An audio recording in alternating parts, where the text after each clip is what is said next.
because of freaking Sultai, black. So we can do agonizing remorse, necromentia, crippling fear, Kroxa, just like rip their hand apart. So that's what we're doing here, and sorry for the late notifications, and if you're just like me, and you just are just like, you know what? Cup of coffee in the big time, yeah. Cup of coffee in the big time. That's how we're splashing mono black, like a cup of coffee in the big time. Anyway, sit back and relax to your 2021. You don't have any plans? Don't have a plan? Don't take Magic so seriously. Magic has life gain, but it is not life. So, you know what? We're just going to kind of run with it here. But do we really have a plan? We're just going to go for it. Just get that in there. So anyway, and I really think that we're just going to jump right in. So if you're watching this, I'm going to go over the deck. If you're watching this on a replay, you can go ahead and just fast forward through here. All right. So as I kind of get down through here. Okay, so starting off in the deck, we have basically a lot of value here. Okay, so we have Elder Gargaroth. Has a 68% win rate. Okay, over a span of 18 games. So that's a good sample size. It's a decent sample size. I think we got Battle Mammoth. So look at our value here. We have a 6/6 for 4 mana. You can't Heartless Act this. You can't eliminate this. And why can't you? You might be asking. Well, because you can't. Heartless Act literally says eliminate this because you have to kill a creature that's 3 or less converted mana cost.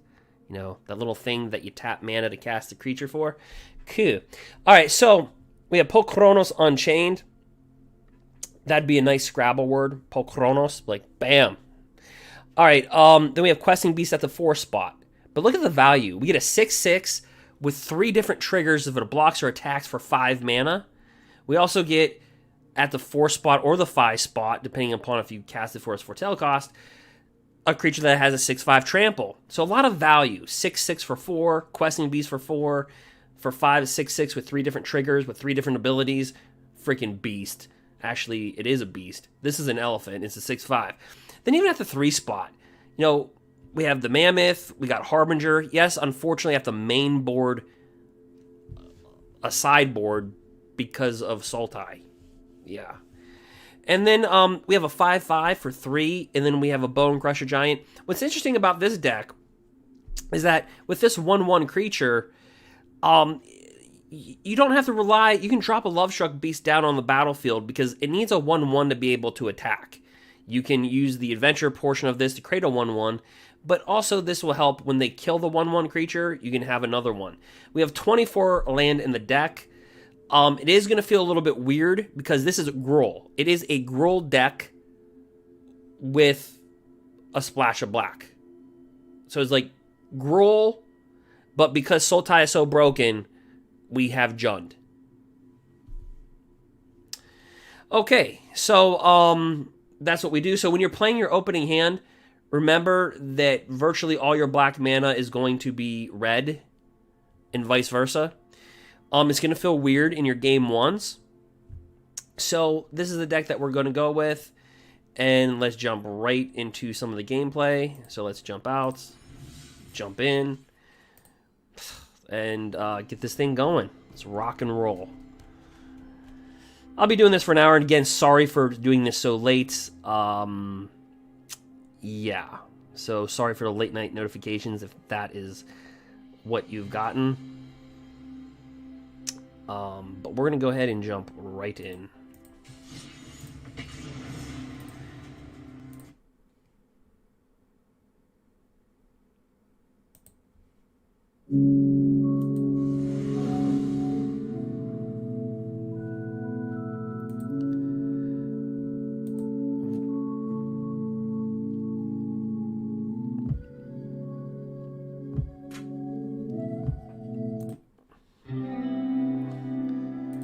Here we go. And indirectly, we have a lot of mana. Do I want to go first? Or yes, I want to go first. Do I want to keep this? Yeah, we indirectly have 24 land, but we have 31.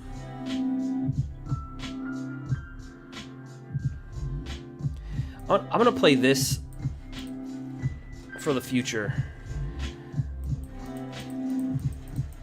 Deck's kind of weird. It looks like a mono green deck. So we're playing a white weenie deck, white rush. Oh yes.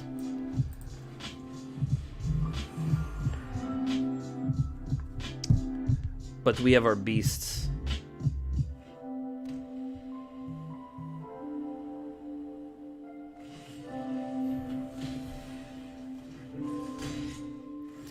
And he just killed him. Well, that was extremely rude.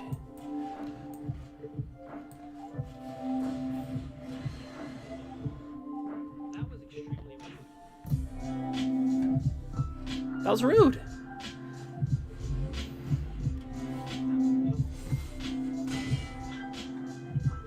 That was rude. All right.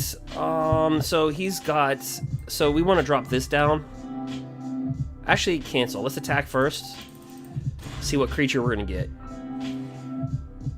Questing Beast, nice. So then we drop this down. The reason why we drop this down is because we want Elder Gargaroth next turn. We want to be guaranteed to drop Elder Gargaroth.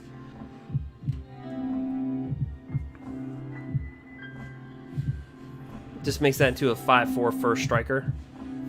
Anything else you want to do? Anything else, sir?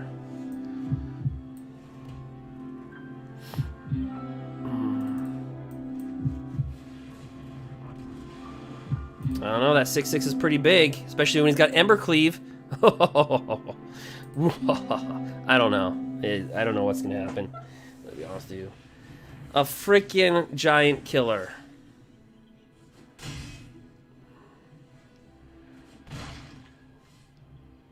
My music didn't like that either. Nobody likes a giant killer.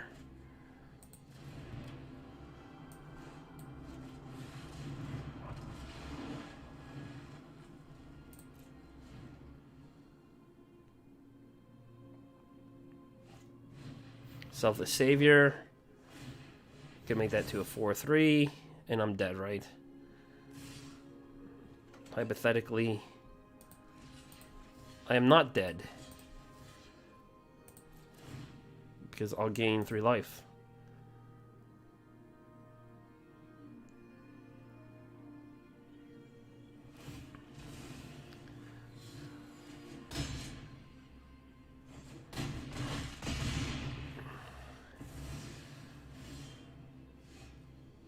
And then I will possibly kill my opponent. Let's see here.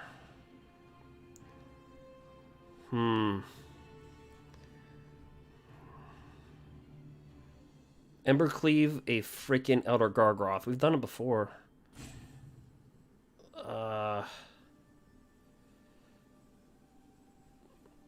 We can only cast 1 spell each turn. That's very annoying.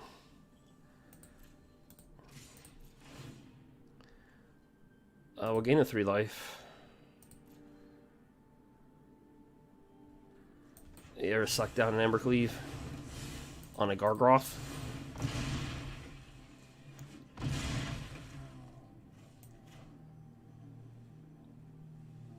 This comes into play tap, doesn't it?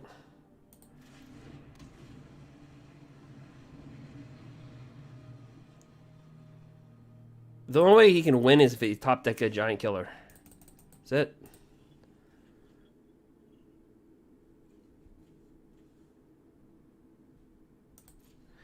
Well, so he thought he could kill me. See, Elder Gargaroth, it has 3 different triggers. You can gain 3 life, draw a card, or create a 3/3. It's pretty ridiculous. Put a freaking Embercleave on Elder Gargaroth. White weenie can suck it. Just figuratively, not literally. As our opponent stalls for time, then quits. Key. Oh yeah.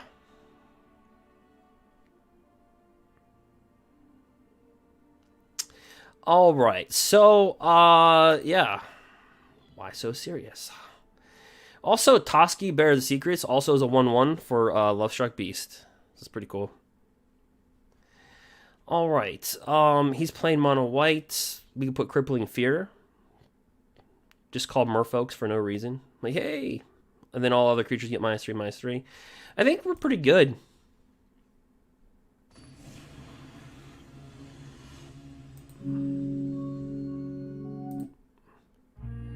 Oh, yeah. Mm-hmm.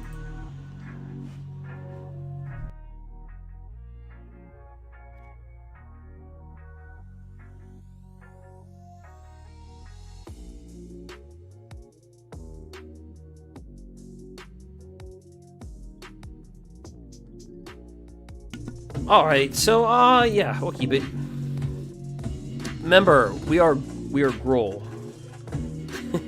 We are gruul, hear us roar, right?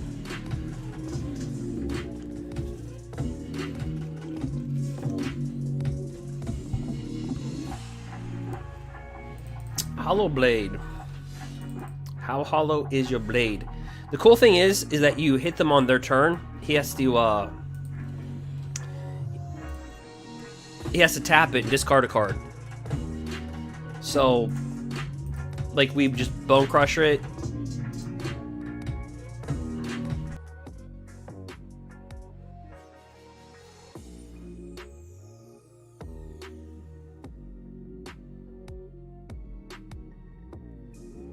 Okay, screw the Luminarch.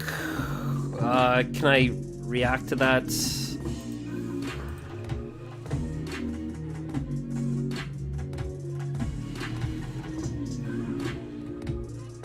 Come on. Come on, white wiener.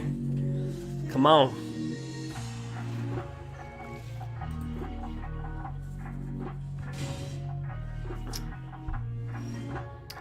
There's the Elder Gargaroth. There is the champ.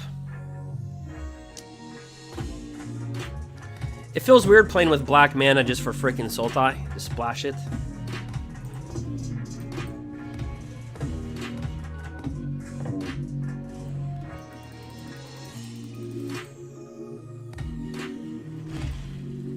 Yeah.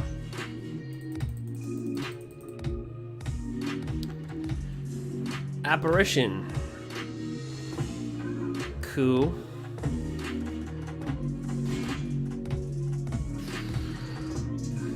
Let's throw down our basics first. Let's hit him with this. Just nut punch him with Questing Beast. Right in the crotch. Right to the face. I don't know, what would you rather be hit? Right in the face or the crotch? For me, I'd rather be hit in the face. I've been accidentally hit in the crotch once. And it wasn't like in a movie like Dorothy. There's no place like home.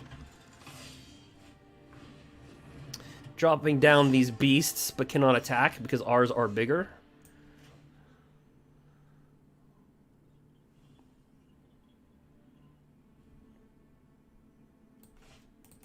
He's got 3 cards in his hand. Do we bluff Embercleave? Do we bluff it? I so bad just want to demolish all of his creatures. Freaking Hollow Blades.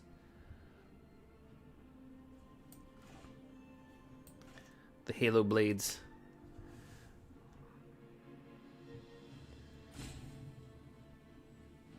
Let's see here. I'm going to be like a pro and sit back and think about it for a second. I'm going to say I'm thinking to act like we have an Embercleave when we don't. But that's what the pros would do. Let's drop this down. And attack. If he double blocks,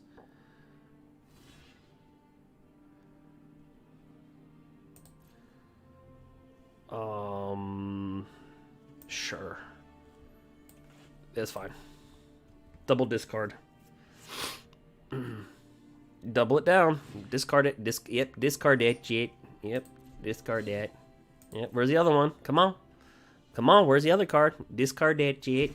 Discard. Yep, there we go. Ooh, we got rid of 2 flyers. Heck. that was worth. The beast does die, but the gargaroth lives in all of us.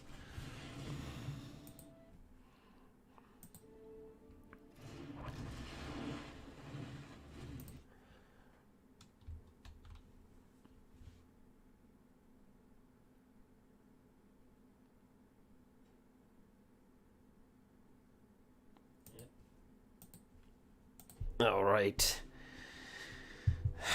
Let's see here.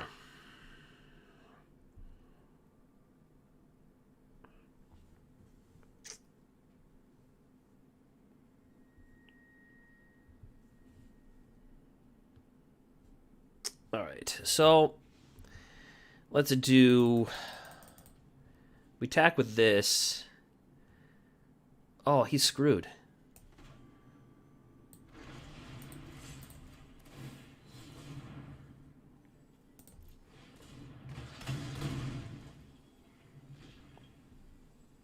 Why does this have indestructible?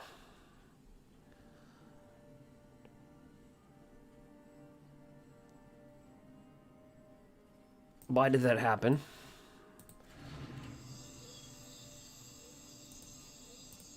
Wait, well, let me read this card again. If a source that an opponent would control would deal damage to a player you control, prevent one of that damage. Okay, whenever another permanent you control becomes a target of a spell or ability. Okay, gotcha.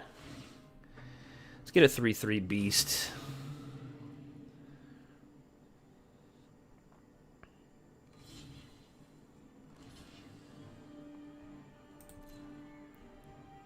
I guess we have to add additional 1.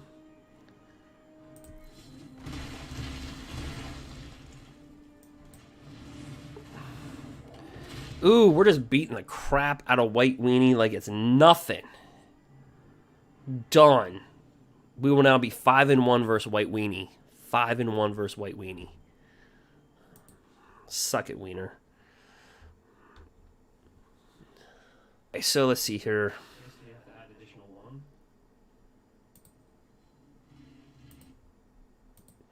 Alright, so he can tap. Let's just scry. Great Hinges is really good. Alright,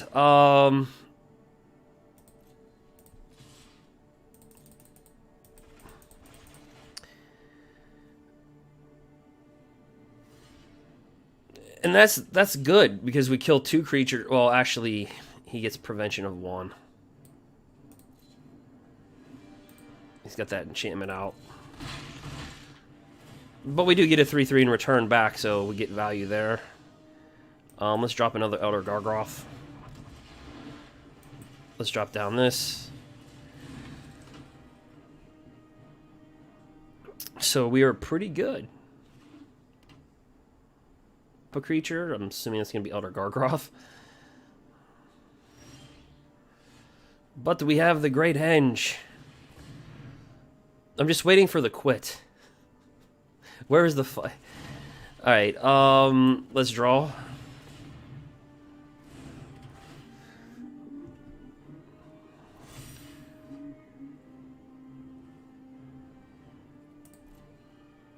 He's gonna tap that. Tap that.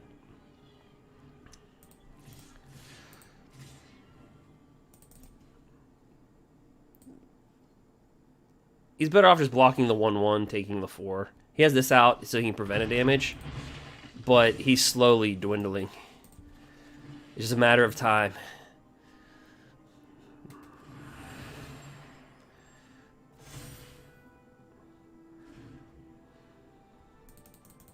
So it feels really weird when you're splashing black just because of Sultais in the format. We're gruul, technically, with black because of Sultai. So it's like very weird, but it's been successful. 68% win rate. If we win this one, we're 5-1 versus weenie. White. Red Rush, I believe we're 2-1 versus.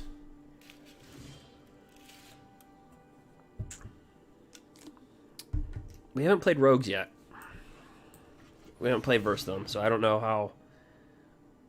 We do have Kroxa, Paul Kronos Unchained.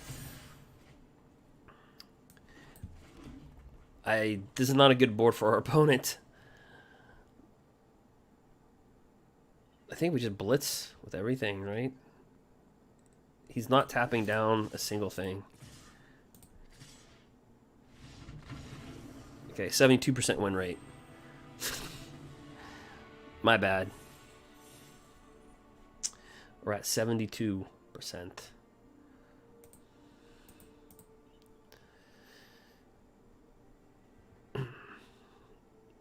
Out of 19 matches, 72%, that's pretty good. All right. Check the mic and make sure it sound right, boys.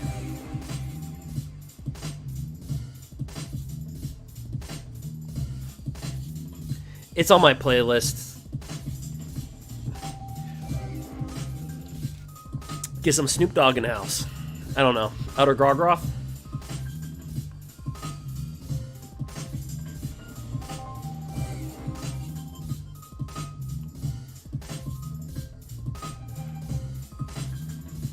Oh, Bosch Pyromancer. So he's playing,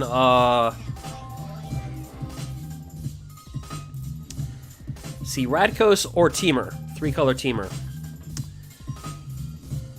Because they can have Bone Crusher. Yep. 3-color Teamer. Got it.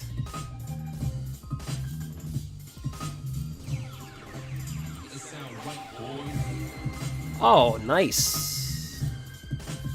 Love Struck Beast? Love Struck Beast. Well, hello, hello. Bone Crusher Giant? The Shuffler is not rigged. No.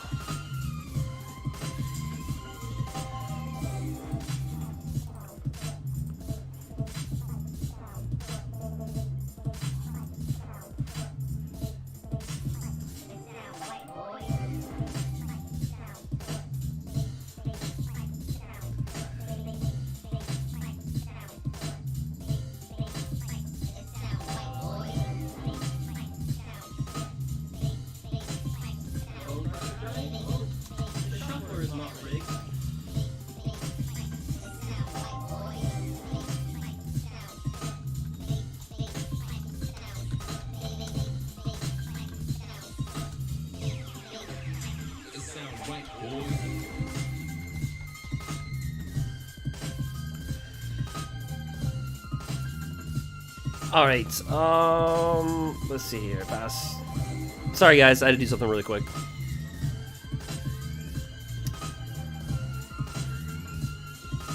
Sure, we'll take the 1.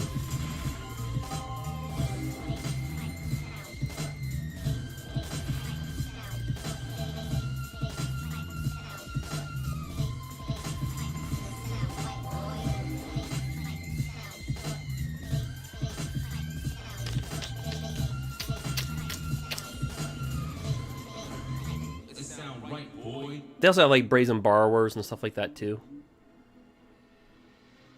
So it's like kind of like an adventure deck.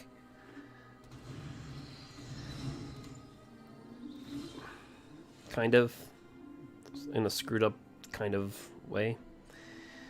Alright, so let's drop this for mana. Let's drop this to get Elder Gargaroth on the battlefield somehow. Let's drop this to be able to attack. He'll do this. He'll exchange it.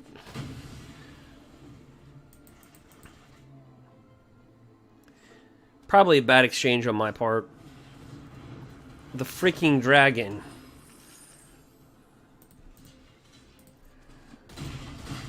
Good dragon. Mythic from Kaldheim.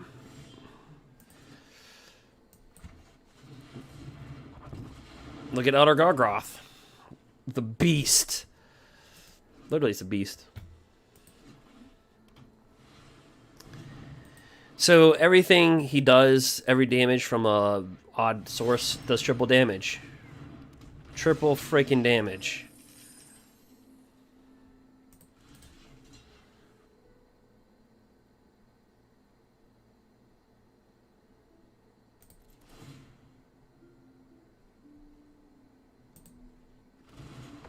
Or double, my bad. It's like a, what do you want to call it?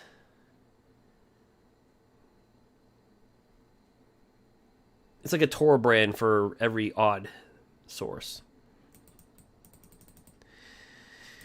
Well,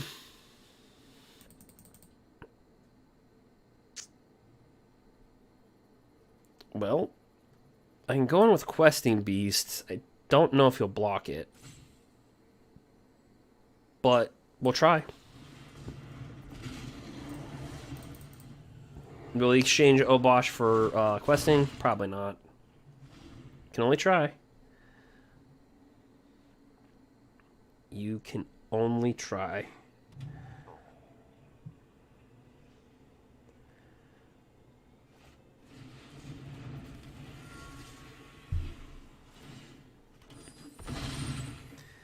Alright, nice to get smacked in the face and die.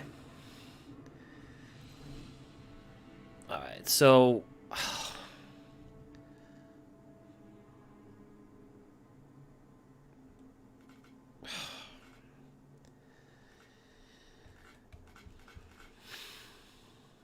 Since we have to add black because of Sultai, it does limit our options on the sideboard to deal with decks like that.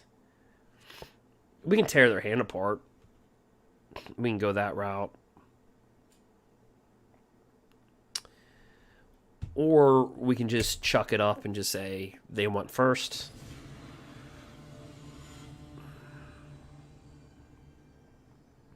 We can do it that way too.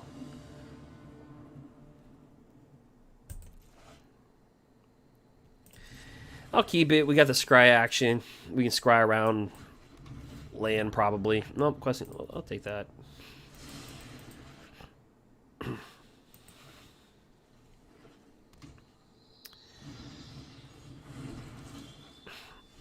I like the artwork of the path. This pathway. I don't know why.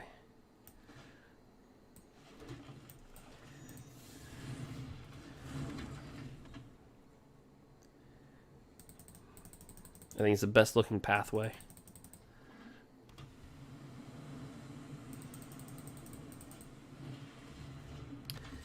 The good old Edgewall Innkeeper. Yeah, I'm gonna have to kill that. So basically, it's just like they have the adventure deck, really, just without Evolving Wilds and or excuse me, yeah, Evolving Wilds and the other card that got banned. Lucky Clover. All right. Toss out some red. Throw down a 5/5. Slide in for 1.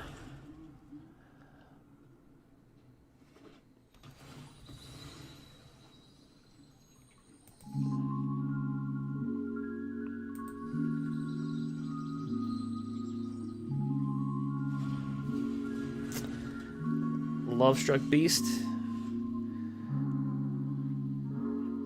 Embercleave would have been perfect here. So perfect.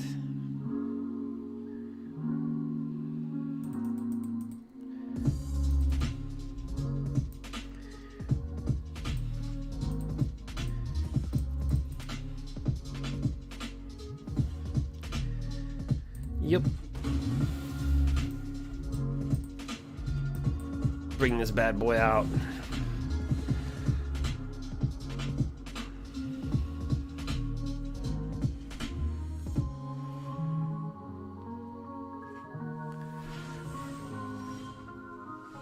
Six 5 trample.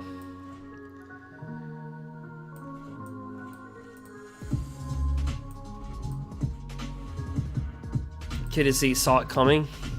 No, it doesn't have it.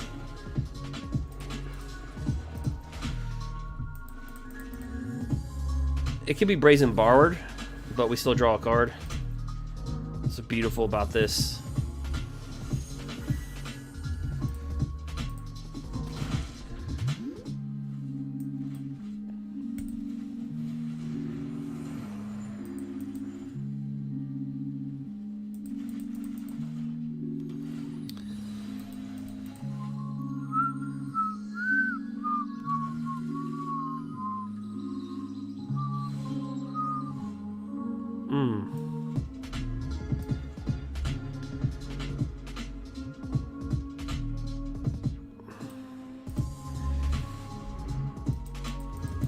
Does he have a counter spell? Saw it coming, could be a counter spell.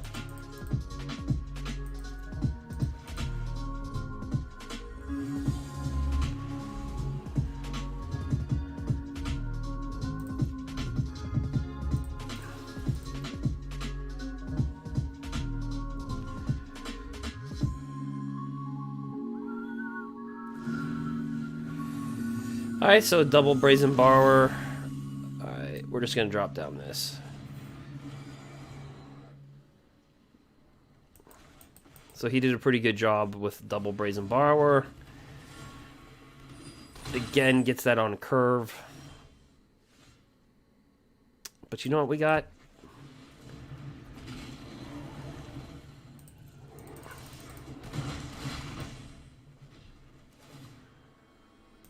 A 1/1. Let's bring it out. I can't. Alright, let's bring this out.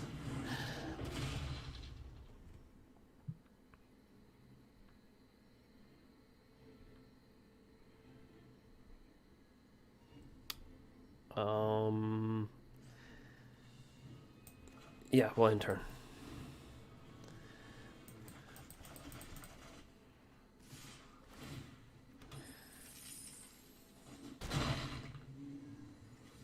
Okay.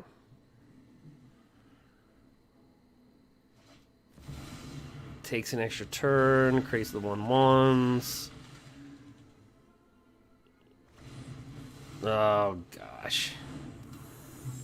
He can hit us for 7, he can hit us for 9. Does he have a Bone Crusher?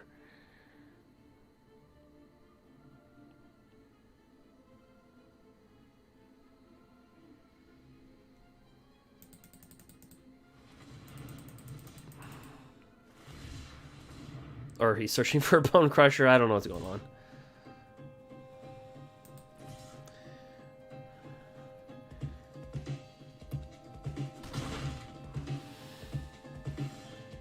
Oh.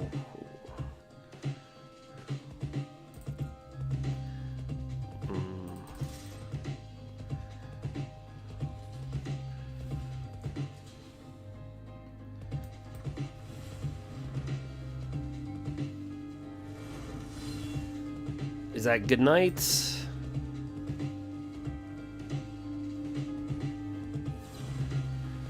And he's got a third Brazen Borrower. For the love of God. How's that possible?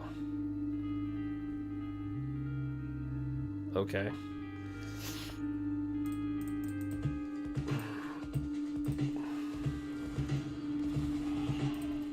Q.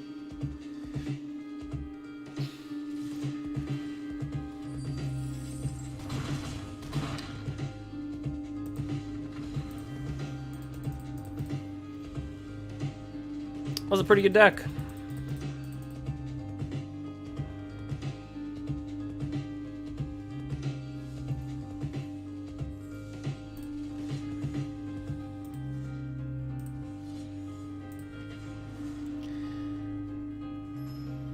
Mythic rank.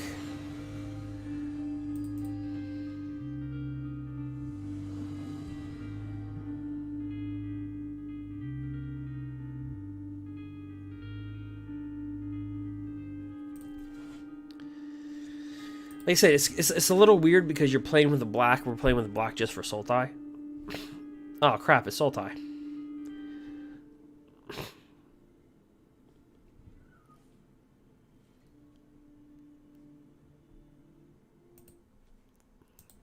Okay. Bring that down.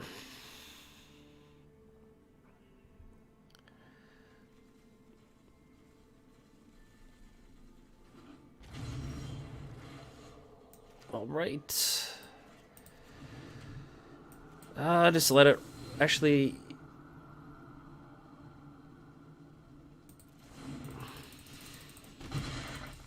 They really don't do anything. far as at the 2 spot, really. They bring in like a Wolf Wallow Haven, but they don't really do anything in terms of on turn 2.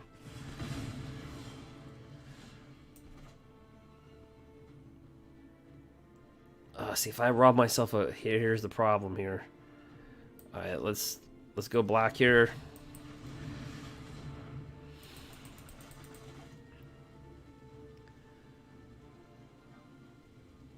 He's probably like, what? Okay, so I was gonna say that's okay, so they always have that. I don't know why. They have 80 cards in their deck. They always have that on. It's just, I don't know. It's always fed to them. I thought that was actually gonna happen last turn. I thought he was actually gonna do that. We have to kill him quick. You have to kill him in turn. You have 5 turns or less. So 6 actually. Nope. We did not get what we needed to. So not fast enough. You cannot miss a land drop. You cannot miss anything versus them. Can't do it.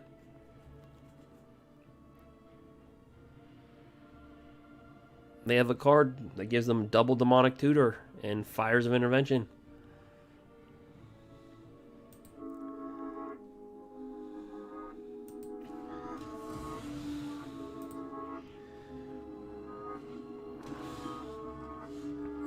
Still can't get a freaking land. Alright.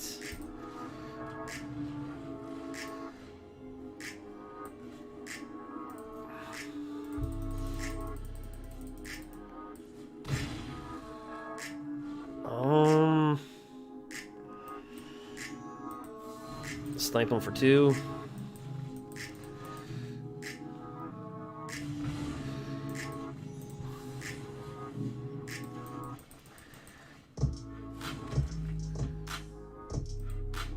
You look at my hand and she's a non-creature card. Pretty much it.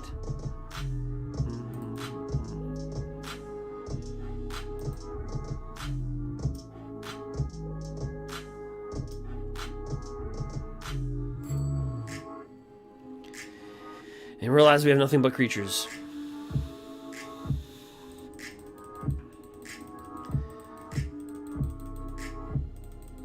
We actually have lethal with Bone Crusher, but he's got 6 cards in his hand. So, I mean, with Extinction Events, Shadow's Verdicts, there's 4 board wipes for black, for crying out loud. And then you have the single spells. Always has that. Yep. It's like, which board wipe do we want to run out next?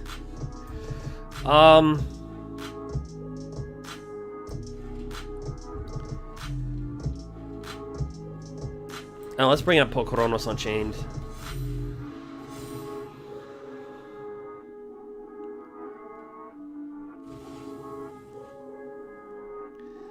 Do not have Emergent Ultimatum.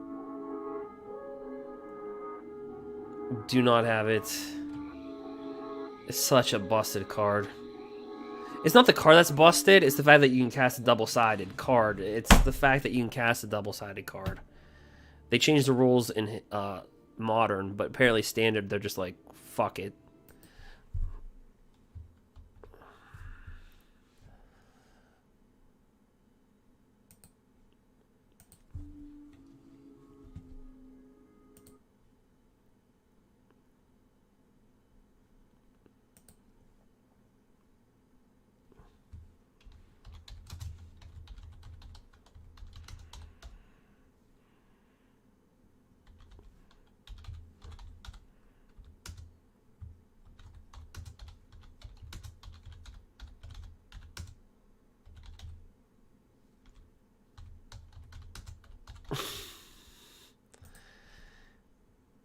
All right, we have to pick free casting, free casting, free casting. Yeah, we can't give him a free. Just do that.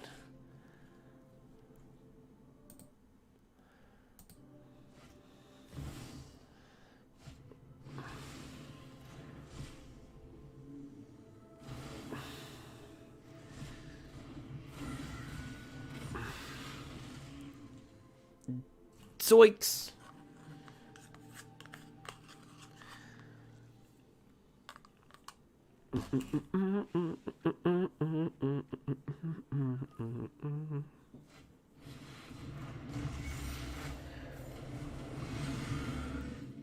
Yeah, this is why we had black on gruul.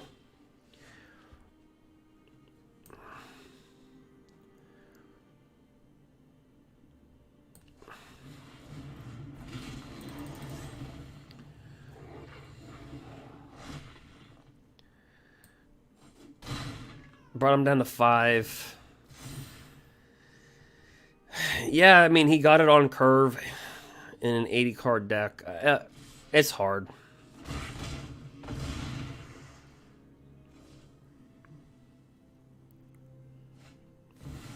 And yeah. Good game. Deck's broken. Alright, so this is what we do.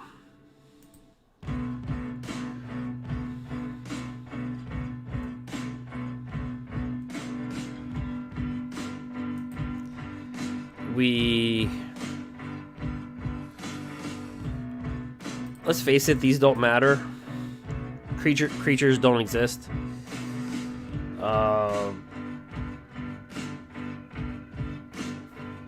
What is my board? I can't think of it.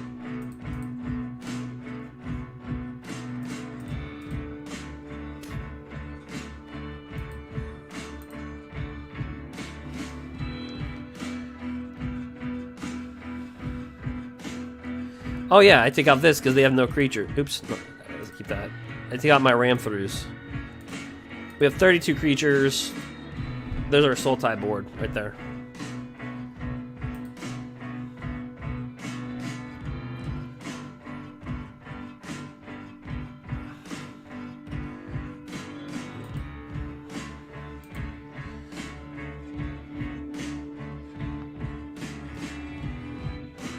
I just wait for him to play.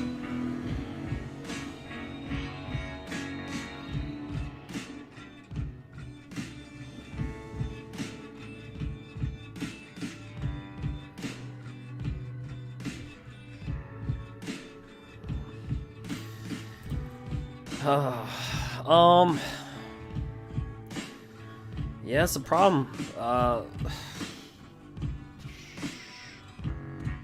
Ease.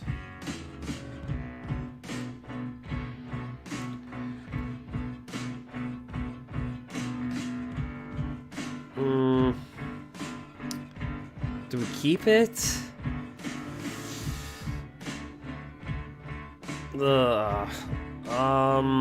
It's decent if we weren't playing versus Sultai. We'll keep it, but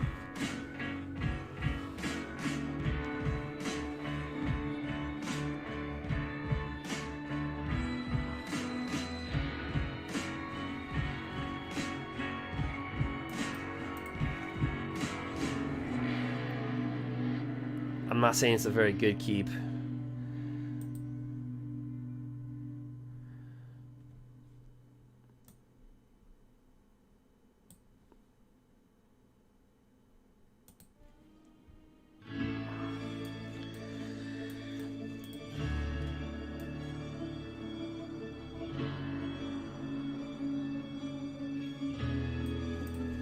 Just bring it down.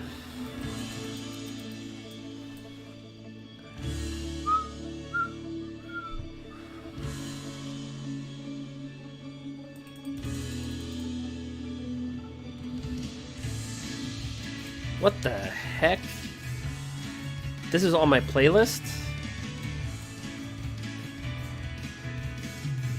Do not have the Draweries thing, okay.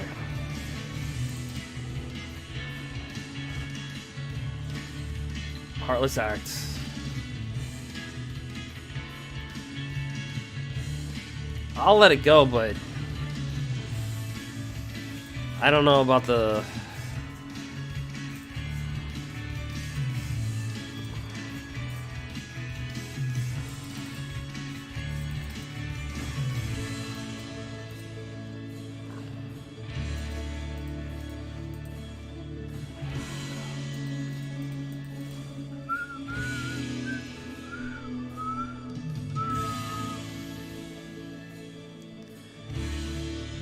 Here we go. Yorion Sky Nomad.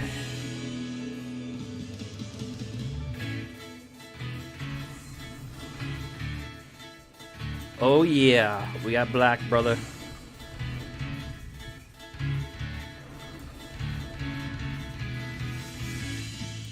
Let's see that hand. Let's see that hand, boy.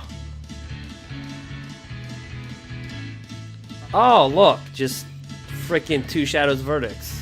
Okay.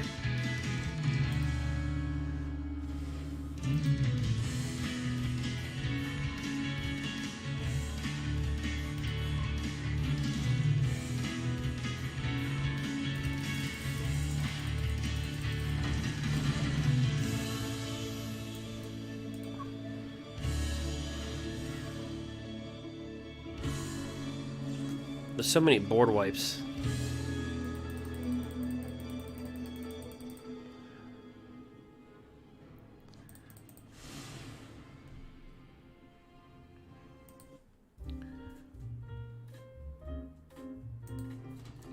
Yet, Shadow's Verdict, another board wipe for this colors.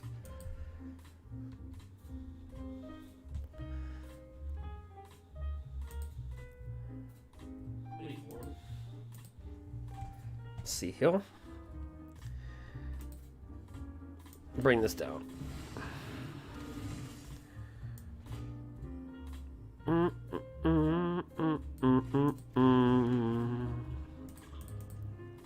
Do do do do do do do do do.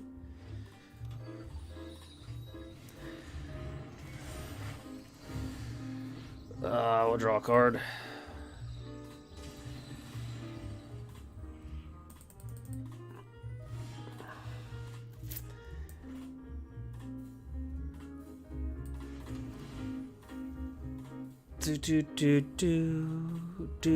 So this is how you gotta approach Sultai. You have to just tear apart their hand. That's why we have black. We added freaking black to go with the freaking gruul. This is great. Not really.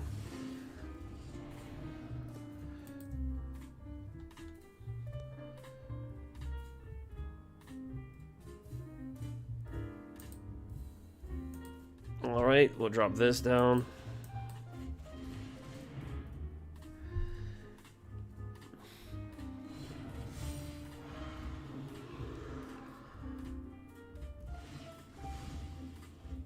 Do do do do do do do do do do do do.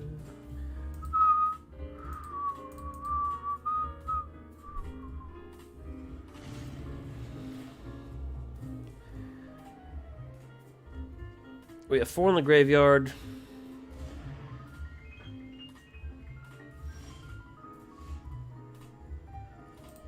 Let's see if we can get them.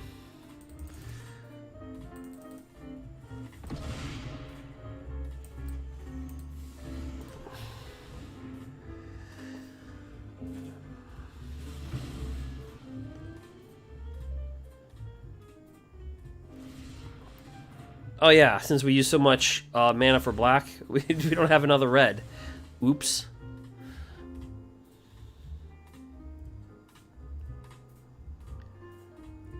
It should not come down to if a person has an Emergent ultimatum, they win. Like in this scenario, it should be like, I cast 1 card, I win.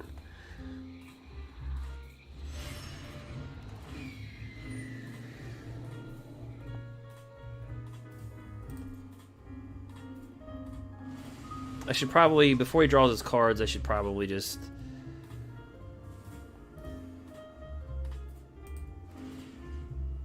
fight that.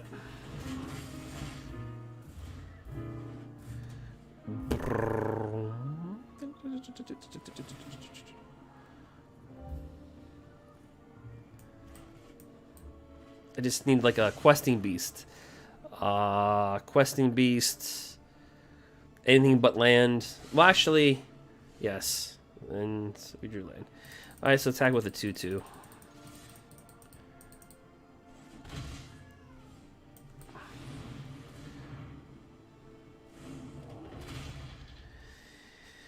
might as well just hold on to a mana, pretend like we have something when we have nothing. That always makes sense, even though it doesn't.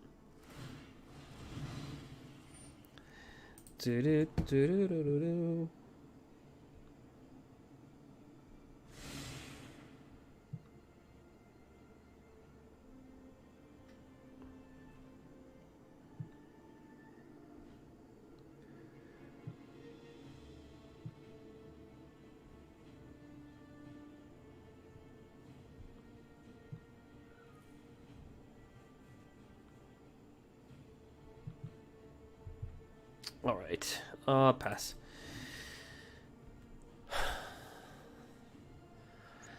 He's got 5/8 mana in his hand.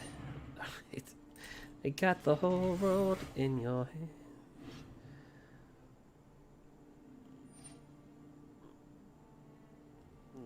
Sure.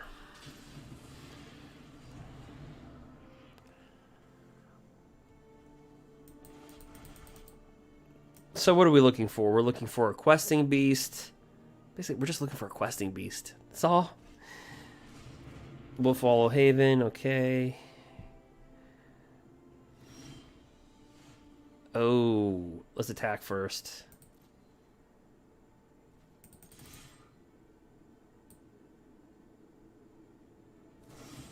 Got him down to 1 life. 1 life. Let's let it rip.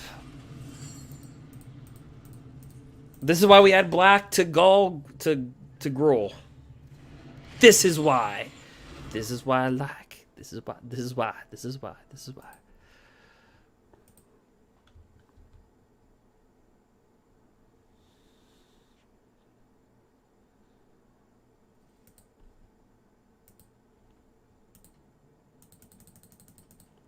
It's kind of pathetic, but we have to go with it.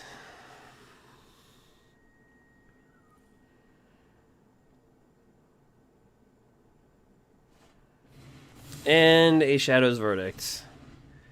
Top deck city. So we need a Bone Crusher Giant. Questing Beast. Any card that can seal the deal.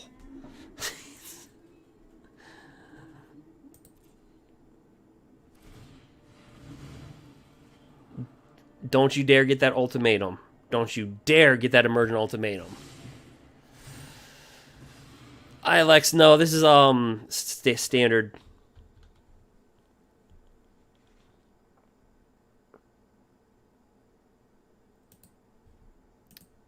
Nope. They got a freaking outer gargaroth. Ugh.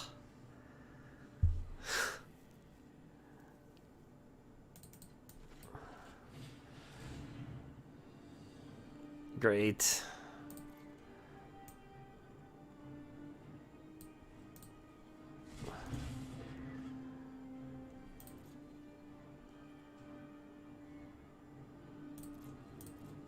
The only card... Ugh. This guy's like a top deck.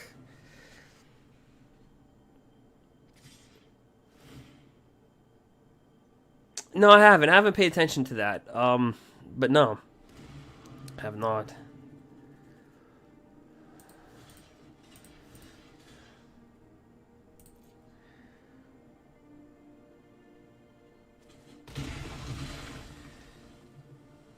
Is that...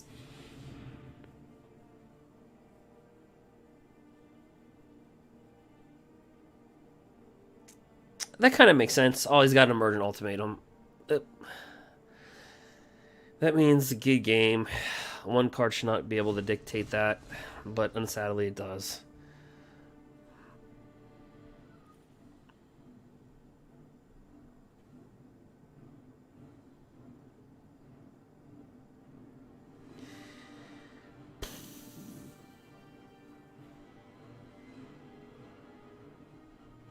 Unfortunately, this is...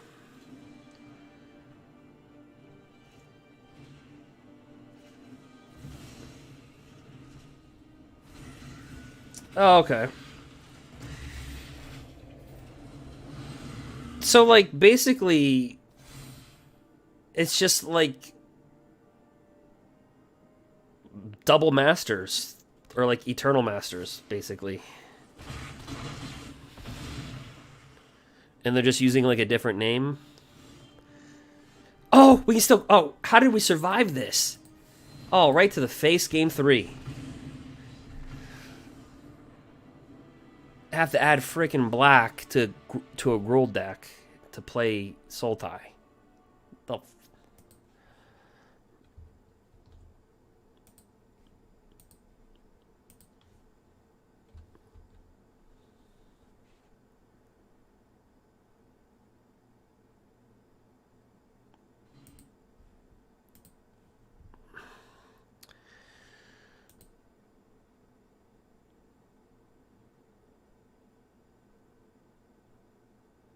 Okay.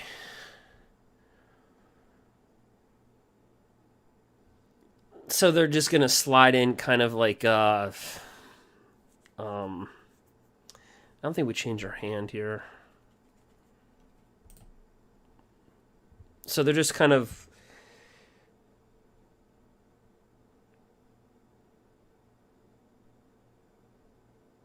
are they gonna put it in every pack? I mean, I'm talking about non-arena. Just regular, like, physical product. I know there's some YouTubers that have covered... I haven't paid much attention to it.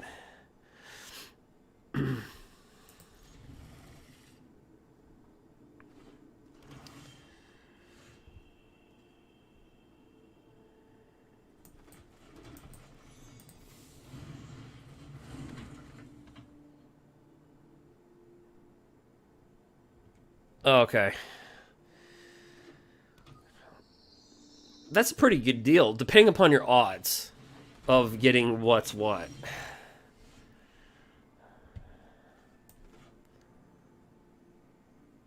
So here's the conundrum here. We can agonizing remorse him.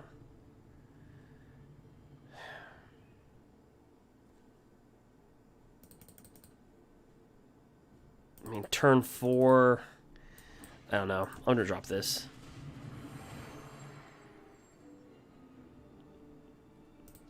Have him take 1.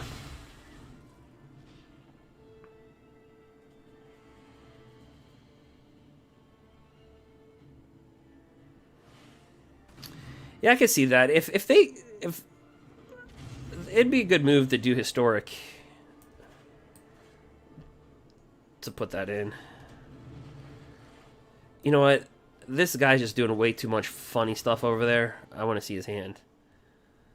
Oh. So he's got 5. He could drop this technically.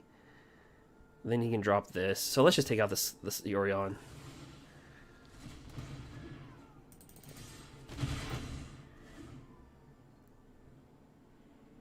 Yeah, that'd be good if they did that in historic.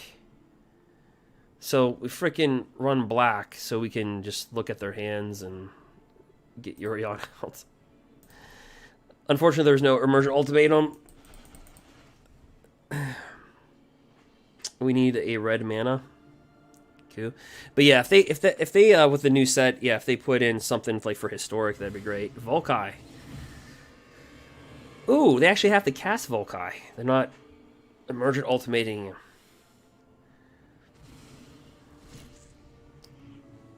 That's a big risk. Let's see. I need a red desperately. Okay, so he's got get 2 birds in a turn, destroy, and Heartless Act. And I do like Agonizing Remorse. I do. It's a great card. But we do need our colors here.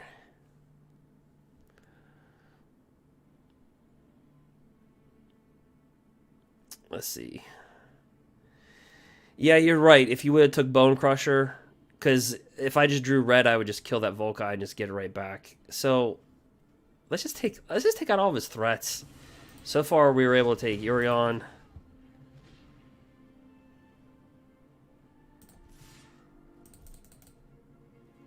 And he can't even block anything, really, so... But the sick part about this deck is... That's... Well, he could turn this into a 6/5. Yeah. So, it was a big risk, but look at my mana. I mean, I'm just getting... Not only am I not getting any colors, but... Let's face it, I'm not getting anything.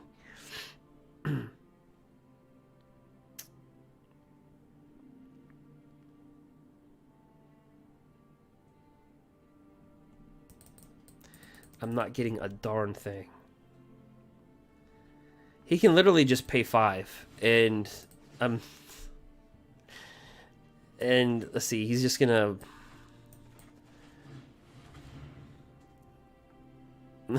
if I drop Questing Beast, he's just gonna Heartless Act it.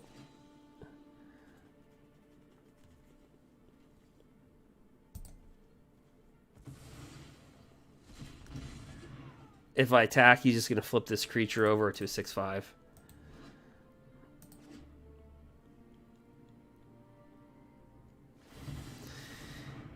So he made a big... I mean, he relied on us not getting red. And he sees that... I mean, we're having problems over here with mana. And in fact, actually, this mana is a creature. So we're having big problems. Yeah, we're having big problems.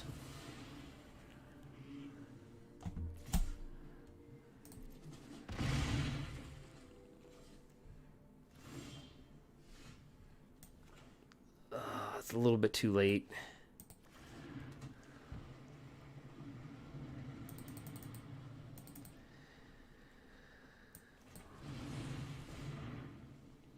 I'll drop this to block that. Alright, so now we have red. He's got the middle finger land.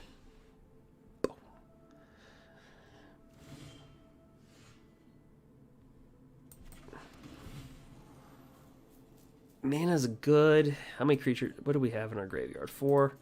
Yeah, I guess having double red's going to be good.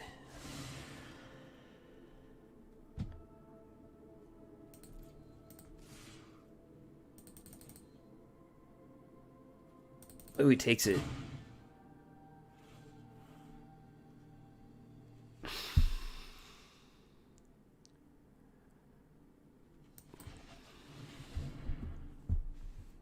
We have the Kroxa in his hand.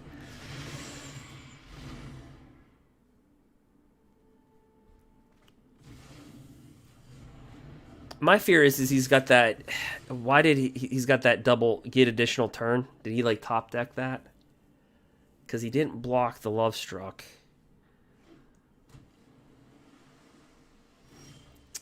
And he chose not to attack, so why take the 5 last turn?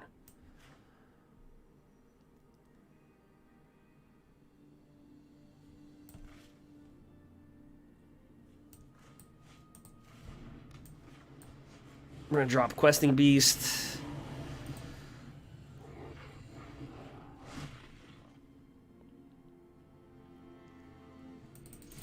Just attack with it all. I don't know what's going on.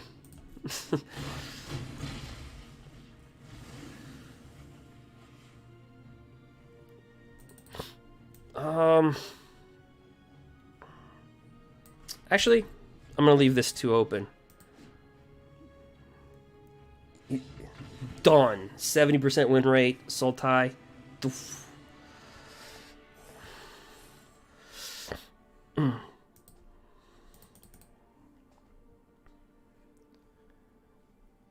Done.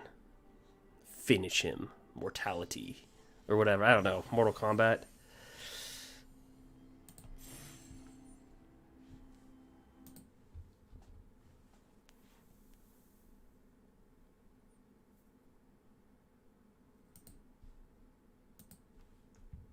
Alright. We'll jump into another match.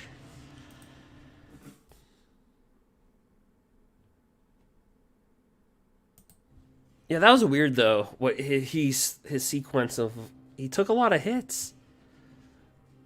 I think he was just relying on top decking Emergent Ultimatum. Like literally.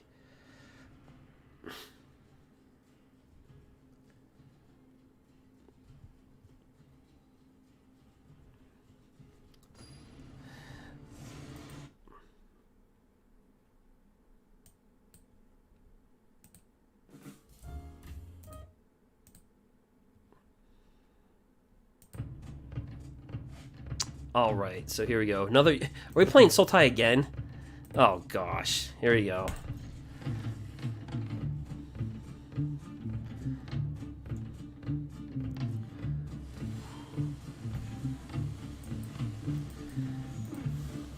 I guess this song's fitting for this.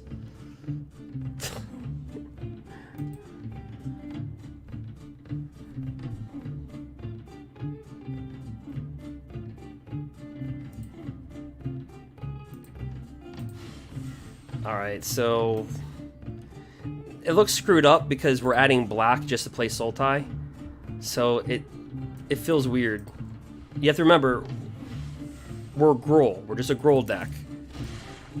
It just, we have to splash black for our sideboard.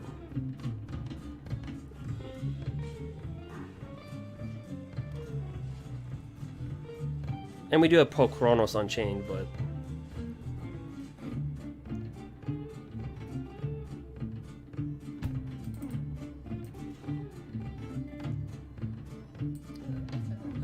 we'll do double red. We'll try cast it. It could be you saw it come in, counterspell. Nope.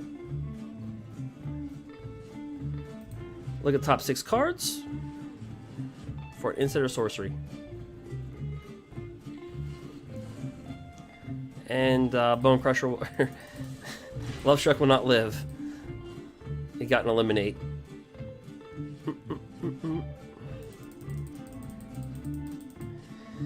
I don't know. What do you think's the #1 played deck in Standard? White Weenie, Red Rush, or Sultai?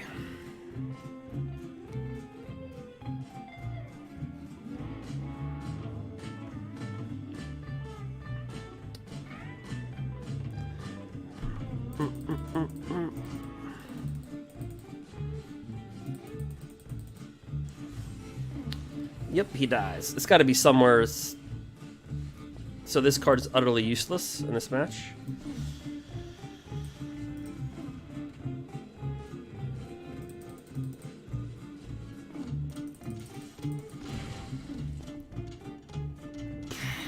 They always get that Jirari's. It's that one colorless.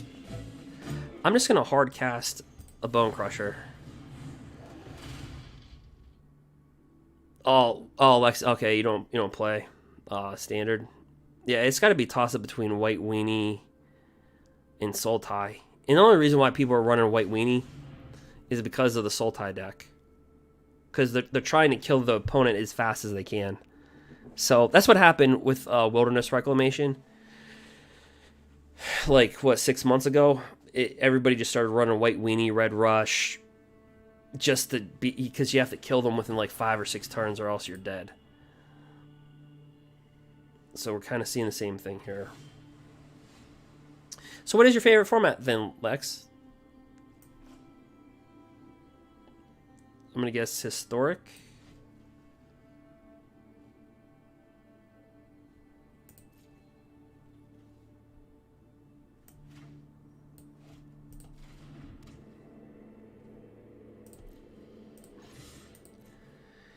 Let's try Embercleave. So it's like gruul, but we just add black.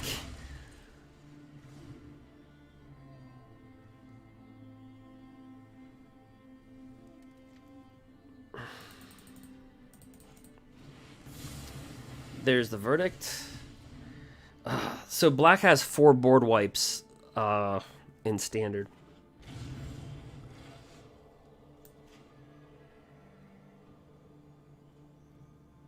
Oh, this is game. What am I doing? Game's over. We are the Sultai Slayers.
So you like legacy,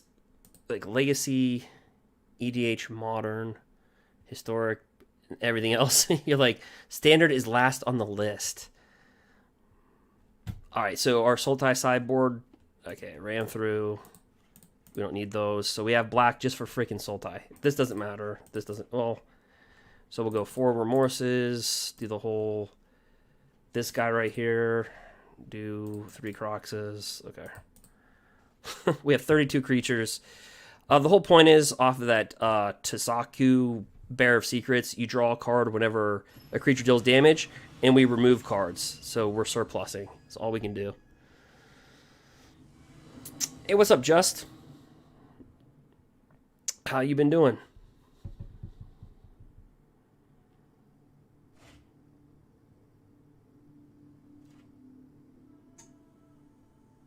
Play tiny ladders in standard. Just has some breakfast. Oh, okay, it's yeah. Where I live, it's like well, I guess that makes sense, right? For some people.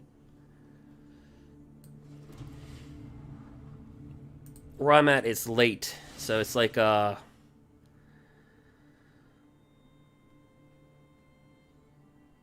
it's like technically it's morning where I live, but it's considered late. Oh, it's 9 a.m. Okay, so it's like morning for you. Okay, so here's the advantage of playing with gruul and adding black.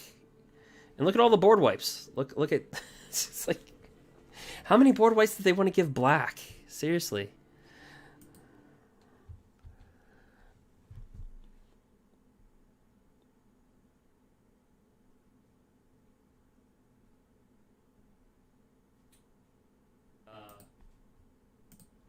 All right, so let's see.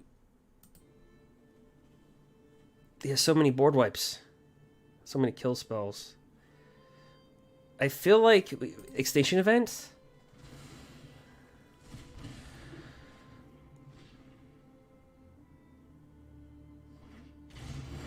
Woke up at 7.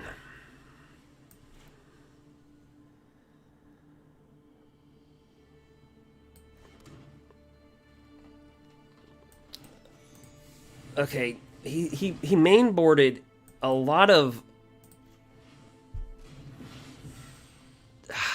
He didn't see outer Gargaroth last game. He didn't see it. So that makes sense why he brought that in.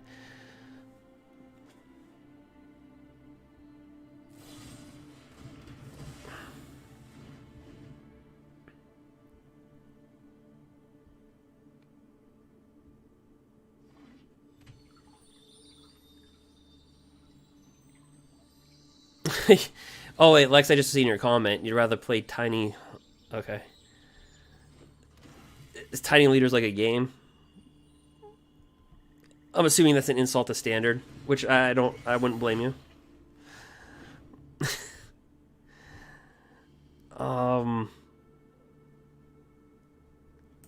Let's see here.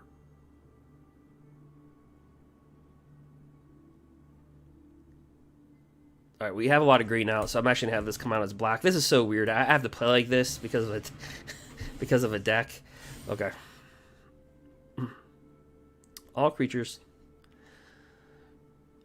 I agree. I like modern. Yeah, I love modern. I tell people that's like, so it's not the cheapest to get into, but overall, we'll draw a card there.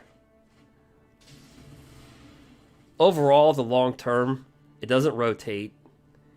It compared to like the legacy or vintage, its price point's cheaper. It has more diversity. It does have some broken stuff in there, I'm not gonna lie, in my opinion, but at the same time, the power distribution is more equal than historic, right? So historic, in my opinion, has more diversity. My opponent's like, dude, shut up and just play your deck. I don't even care what you got.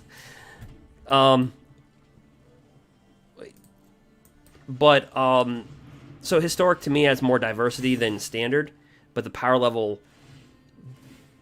distribution with the combo decks.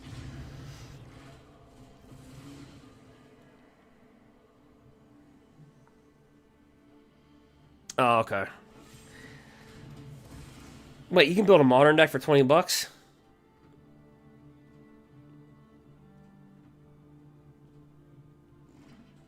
You talking like a self-milled deck? Like where you bring out the prize amograms? Was that whenever... Well, even Bloodghast would run you money.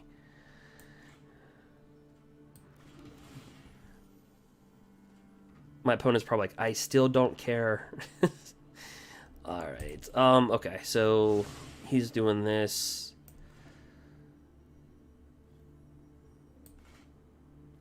Let's see what he's got in his hand. What's the other card? What do you have, sir? Ma'am.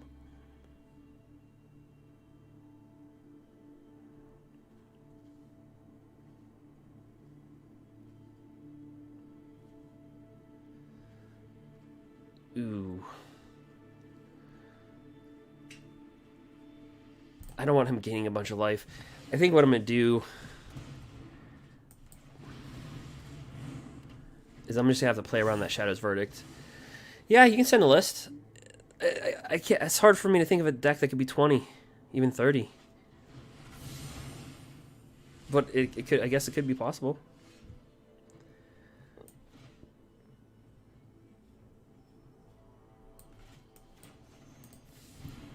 Let's not show Questing Beast just yet.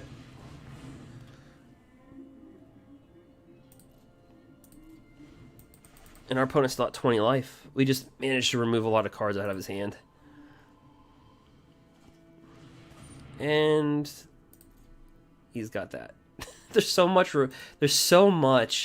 board wiping.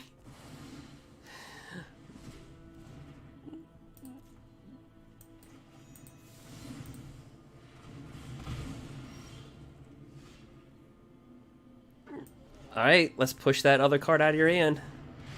I so hope this is an Emergent Ultimatum. Be an Emergent Ultimatum. Okay.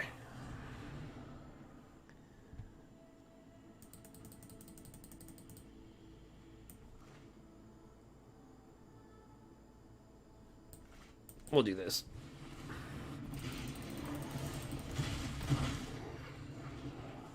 Down to 13. 17 bucks? I'll have to take a look at that. You can build a deck and then have excess money to buy a cheeseburger.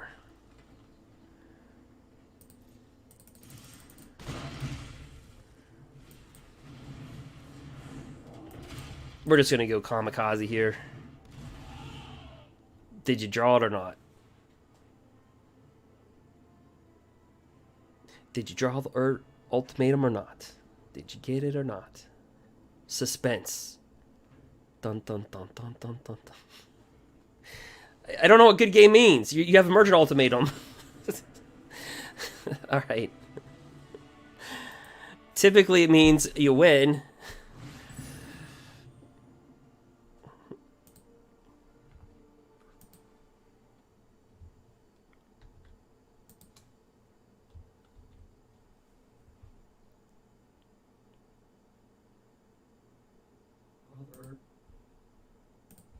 But yeah. I don't know. You can get some stuff. Fast food, it costs a lot. Like, I had fast food maybe like 2 months ago. I go to McDonald's. You can never get a McFlurry. Never. Because their machines are always shut down. Freaking getting a McFlurry and their ice cream, like, worker, like their ice cream actually, like the machine working, is like you pulling a vorinclex in Kaldheim as a mythic rare.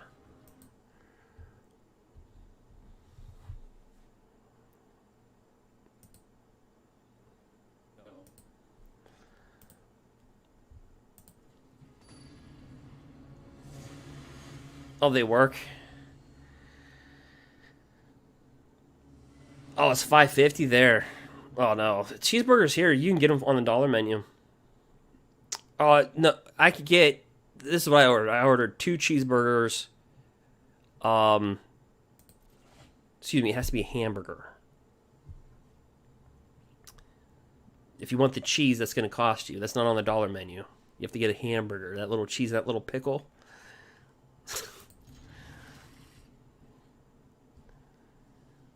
All right. Bring it out. No, it's just a hamburger. I misspoke. You get hamburgers on the dollar menu. If you, cheeseburgers are going to cost you that cheese, that cheddar.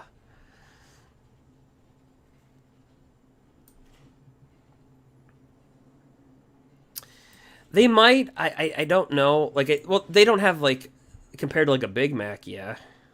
They have small ones. I think we're getting confused here. I think you're talking about Burger King. Burger King has different sized burgers, yeah. I think McDonald's is just straight one way. I'll keep it.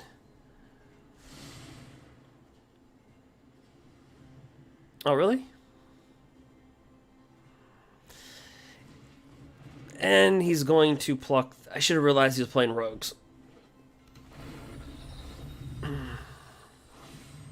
This will be our first rogue match I've ever had with this deck. So he's playing rogues.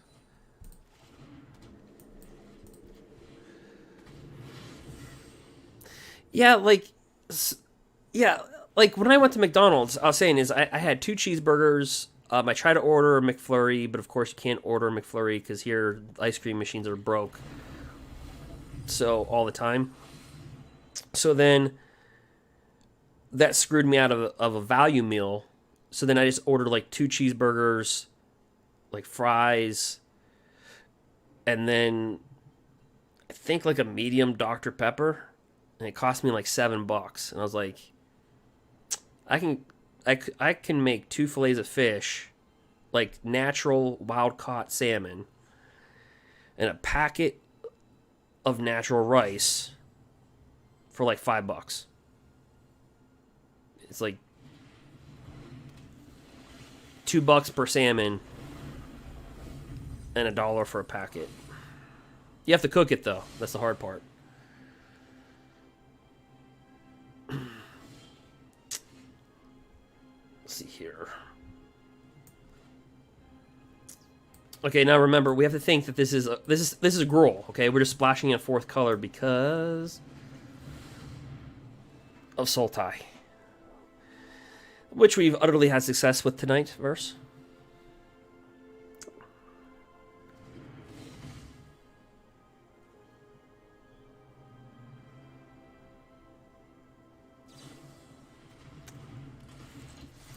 A huge burger.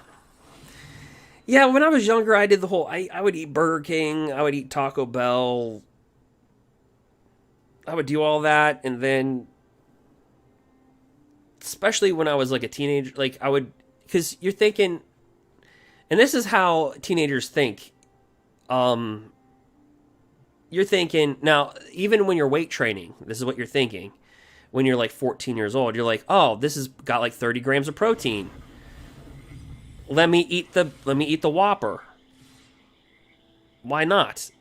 But then it's like, you know, you get older, and then it's like, well, it's got all these bad stuff that shouldn't be in food. Like that's not good. It's not a good source of protein. It is protein. It's not.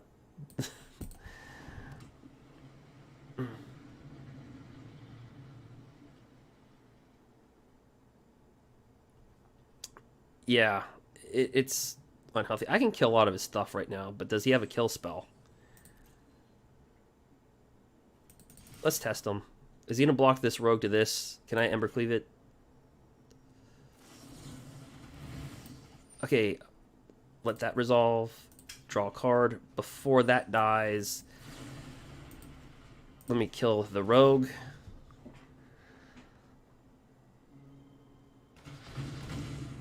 Ooh. Slapped right in his face. Right in the face.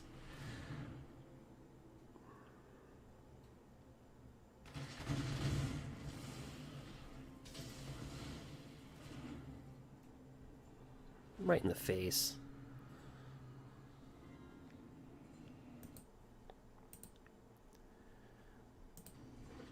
Oh yeah, the same with me. I prefer to make my own meals. They do have an organic pizza, not the fast food places. It's called it's organic pretty much. Let me see here for a second. Let me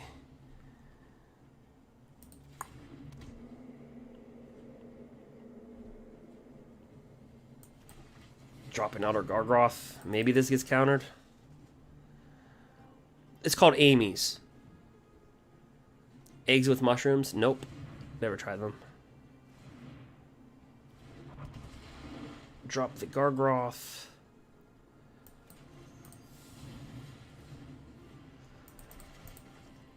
So we'll have to see right here. I don't like mushrooms. I don't know what it is. I don't know. I don't like mushrooms, cottage cheese, mayonnaise. There's just a few things I don't like in life. The shrooms.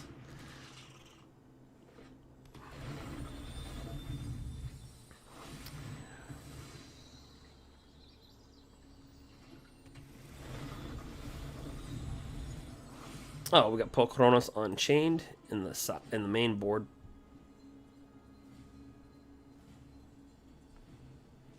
He's probably like, what am I playing against? Am I playing for, what am I, our opponent's probably like, what the heck deck is this?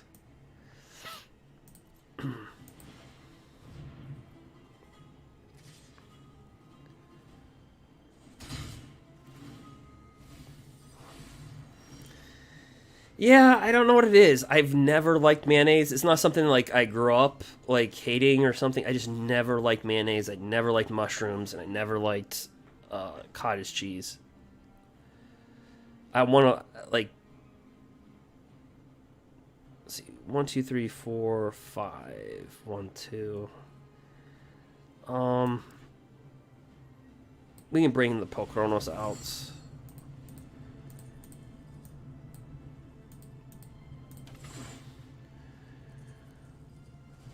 Oh, tuna salad? Yeah, you know what? I can actually take that back. I can tolerate mayonnaise if it's in something like that.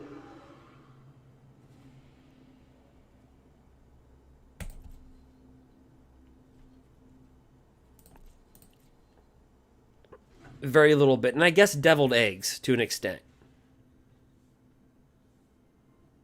Like if you had a tuna sandwich. And this dude just straight up just took my 12-12.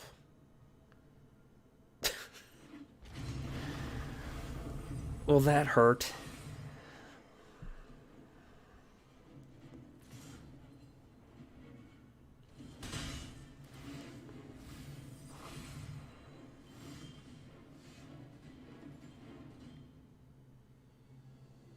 It actually kind of sounds, without the mayo, it kind of sounds really healthy.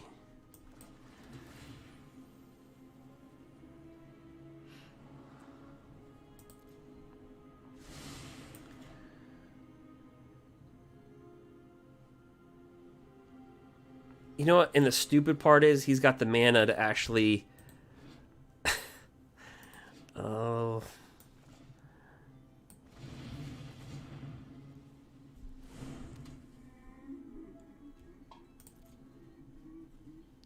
Yeah, I think he's going to have this one. Because all he has to do is go bang bang.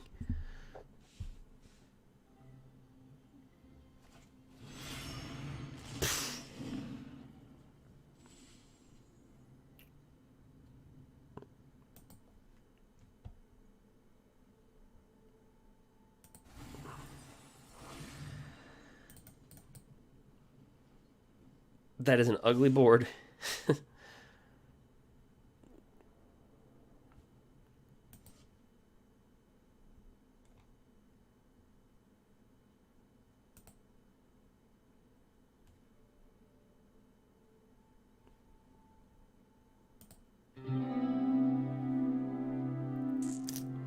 Yeah, let's just... Let's call it a good game. Well, unless I get Questing Beast. No, that doesn't matter. Oh, wait.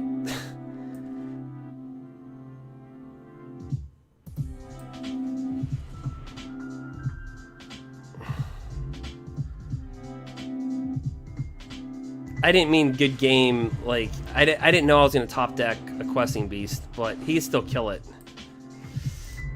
We'll just go to game 2.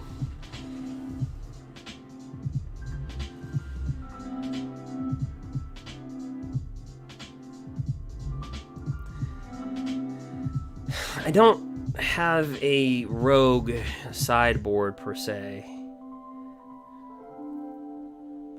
It's the first time I've played rogues with this deck, so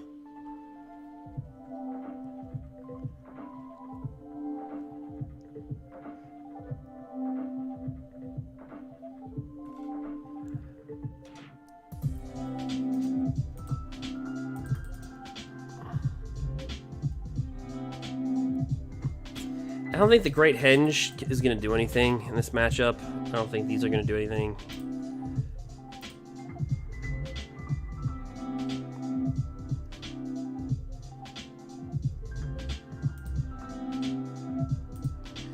Let's actually go to the Sultai sideboard.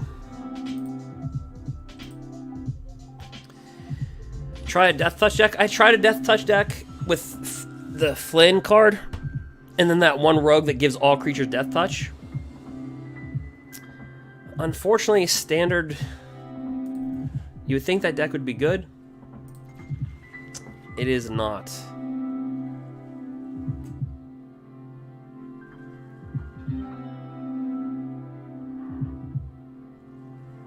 It's one of those decks that looks good on, like, paper, but then you play it and you're like, oh.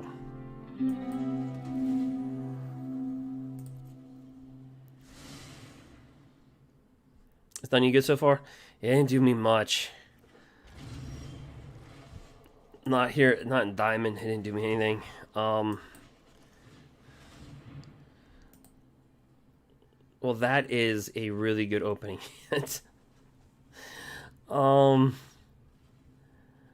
Double Crab, double Guild Force, back-ended with a Bloodchief Thirst and a Drown on Lock. I don't think you could ask for a better hand.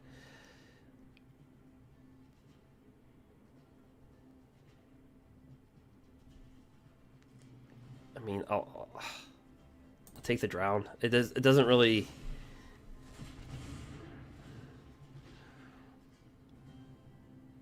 Oh, okay. Yeah, I mean, the deck on paper for me, it seemed good.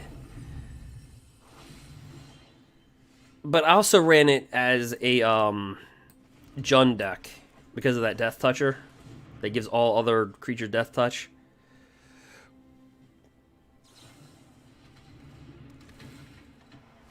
And then I put rogues in there. I put this rogue in there, that flying rogue with Death Touch.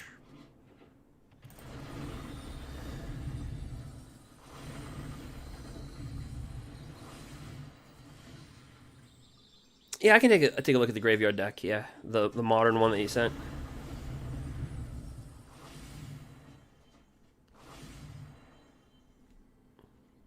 Yeah, I'll take a look at it.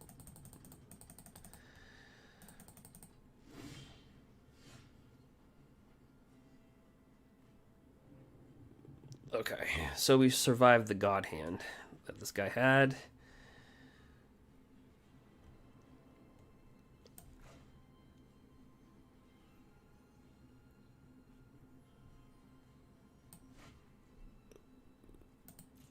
I just want to see what else he has. Really. He has such a good hand. 2 crabs, 2 enforcers.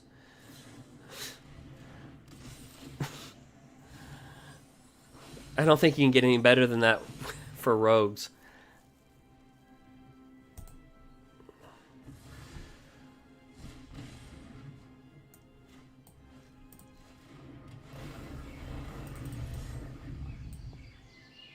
We'll just swing with that.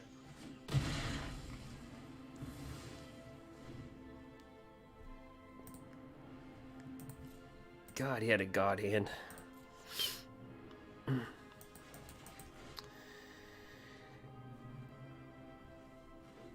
So let's see here. We're going to get milled to the gills. And get slapped in the face for 3. Okay.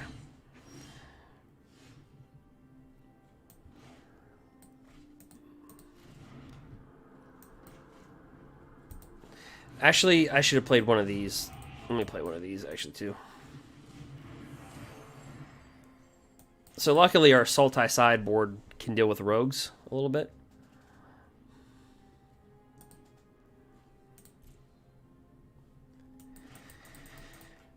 Like, remember, we are a gruul deck. Splashing black just for Sultai.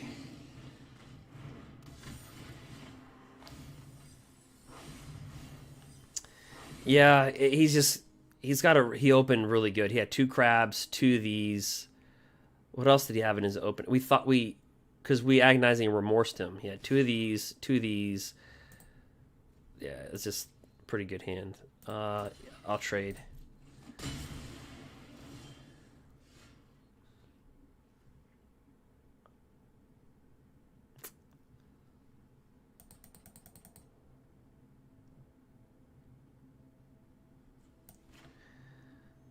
He's just going to kill it with that.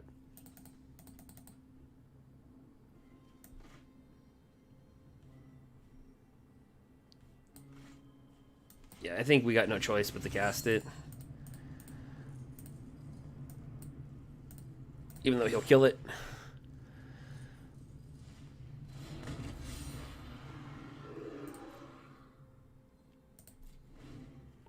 The 12/12.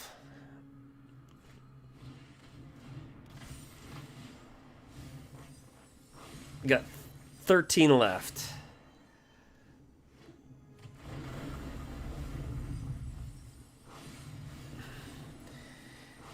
And I took out the Ember Cleaves in this deck, so...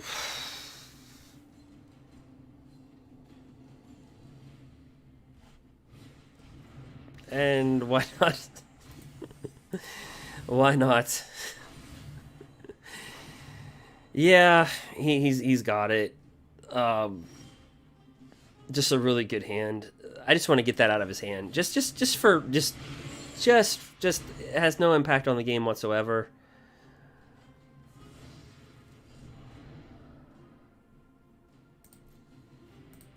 Yep. I just let him play it out. I guess for a rogue player, this is like their best sensation. So we fall to 68% win rate. But it took us from Diamond 4 to Diamond 1.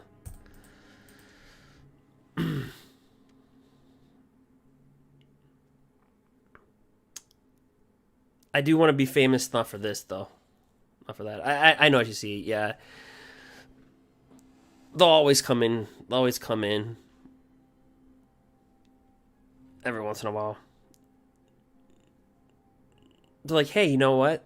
Let's pick on the and I bet you there are some people that actually go for that.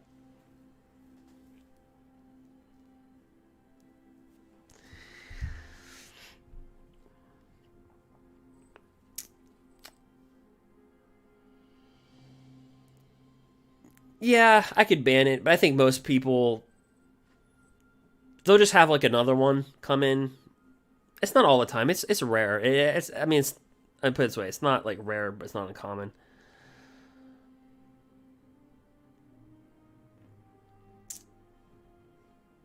No, I mean, I can block it, but all they do is they come in one time, they'll throw something down, and they'll never be back. So, I don't think anybody falls for that stuff. That's why I kind of like let it go. I'm like, well, by the time it takes me to click on their name and do all this other stuff, it's like it's nobody. It happened to me one time. I got raided. I was getting raided by a person that liked my gruul deck. My gruul deck got published on MTG Goldfish. They ended up raiding me. And then you have those bots come in, like what you just saw. I'm like, I'm like, great, that's the perfect time to have bots. And yeah, I finished 6-2. I actually had I made top 64, but I actually had to stop. My buddy passed away. I had to go to his funeral back in August. Yeah, so it's like I was like, well, I was getting burned out too. Of when you play in a lot of tournaments, it how can I describe it? It takes away a lot of the fun. It really does. Like this, at least like this, I'm being semi-competitive, but having fun. But like in a tournament, every little stupid thing that happens wrong, like the shuffler not giving you enough, like you just is a different beast. Oh, that sucks. You almost lost someone. Yeah. Yep, I lost two. This is Sultai again? I should have known from the Yorion.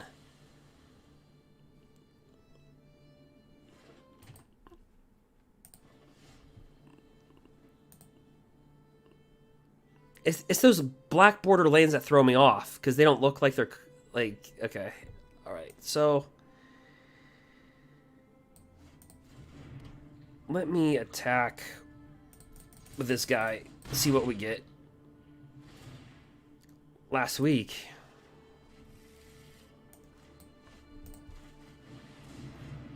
Hopefully it had nothing to do with COVID. My friends, it wasn't COVID related.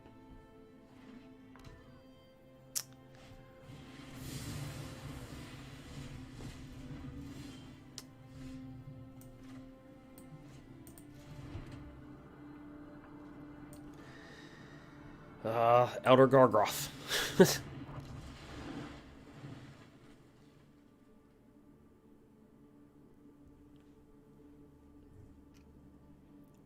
Oh, I missed the part where you should see. Okay, that's fine.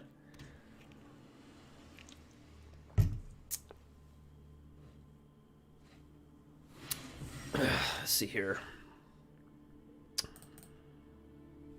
I can drop this down. Does he have a counter spell?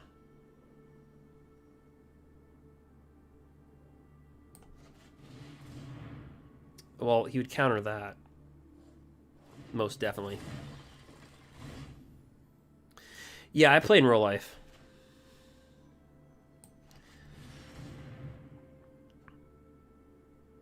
Yep. Not so much standard in real life. Well, ever since COVID, plus just all the bannings. God, I should have attacked first. Elder Gargaroth.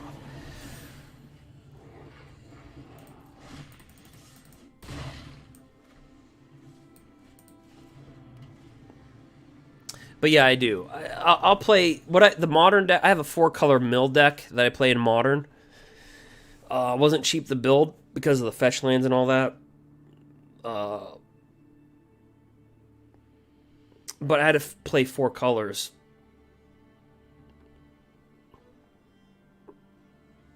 And that's in modern, though. That's in modern.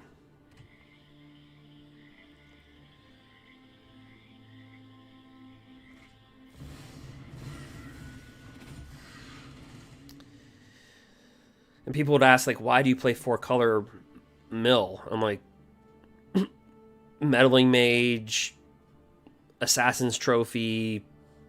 Because if somebody uses assassin's trophy's ability, I can archive trap them. I can mill them for 13.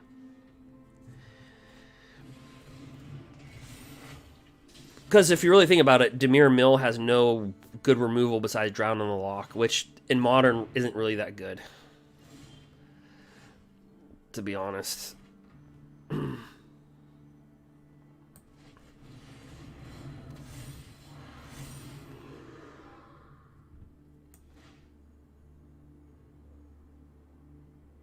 Okay, wait a minute. My opponent's just gonna flicker this.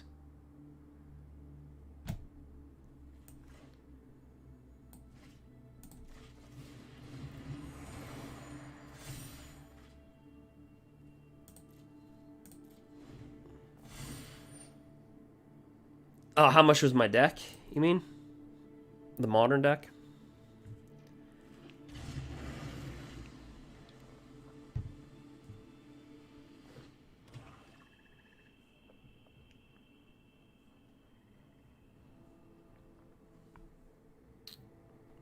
Let's see here. Right. Omen of the Sea.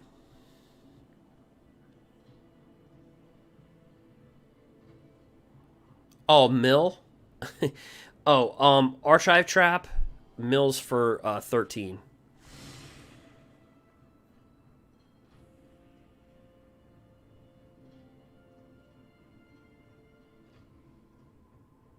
It's 10 or 13. Yeah.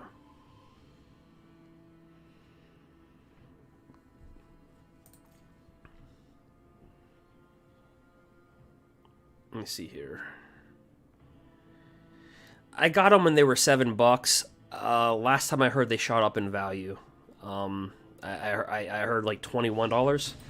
Oh, I'm sorry, my opponent. I was thinking about. All right. My bad. Okay, so he's playing Sultai.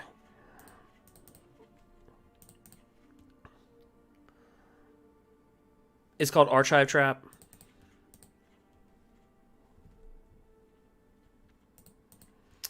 If they search their library for a land, or if they search a library for anything, you can just cast it for 0. Otherwise, it costs 5 mana.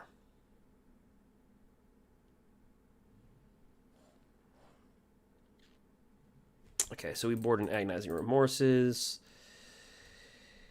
We board in that.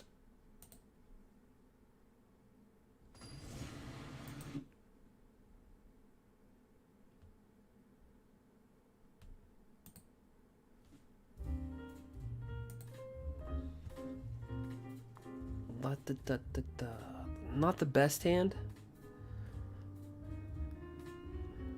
We'll see where it goes though. $21, yeah, that's crazy. Yeah, I got it. I bought them when they were like $7.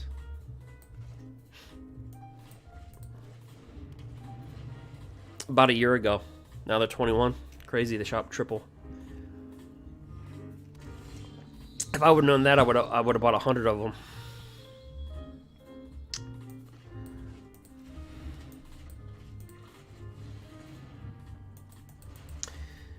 So we're gruul.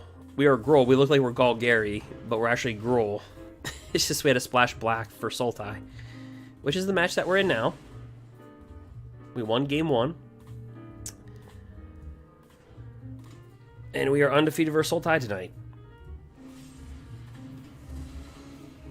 But I don't want to jinx the luck. See? Da, da, da, da, da, da.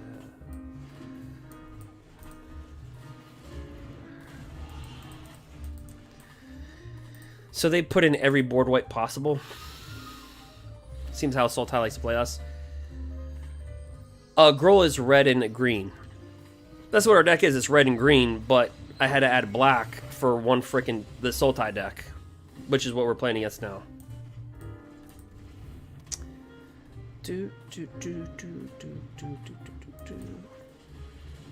cool thing about Kronos Unchained is they can't Heartless Act it, because it comes in with 6+1/+1 counters. Heartless Act says cannot destroy creature with counters on it. Key. Oh, no problem. Yeah, Gruul's just red and green.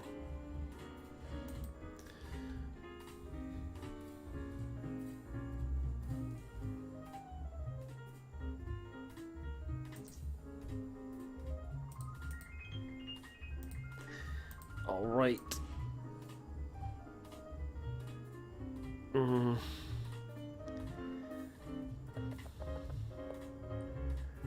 I might have this come in as...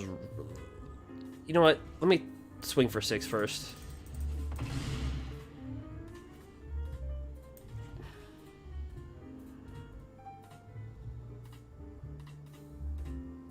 We do want that escape Kroxa mana, right? Ugh.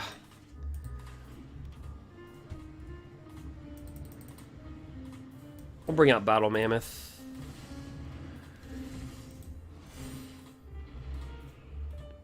He's most likely got a kill spell, or he's got Emergent Ultimatum. Either one. At least if he has a kill spell, we draw a card. Or Kiora.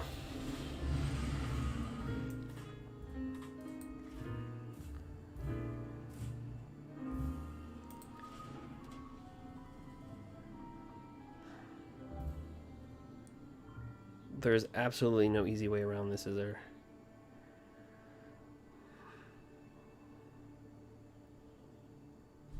And I boarded out Embercleave.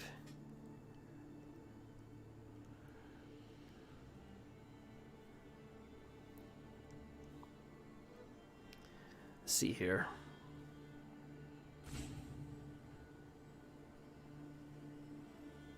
He locks me out, takes my stuff. He flickers this. I have to attack.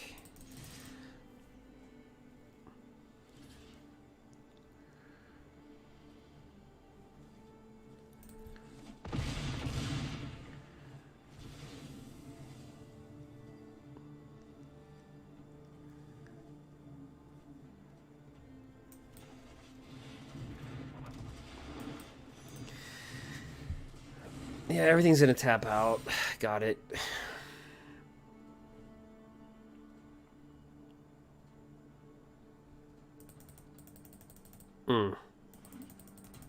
Looks like we'll be seeing a game 3 here.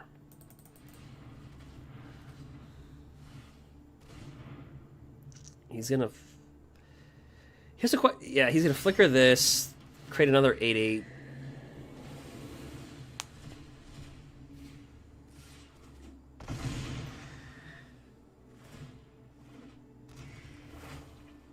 Oh. So we're going to lose this one, but I want to drag out the match as long as I can to see how... Well, I absolutely have no way of dragging it out. He's just going to kill us. I want to see what they... what this particular player... what he went with.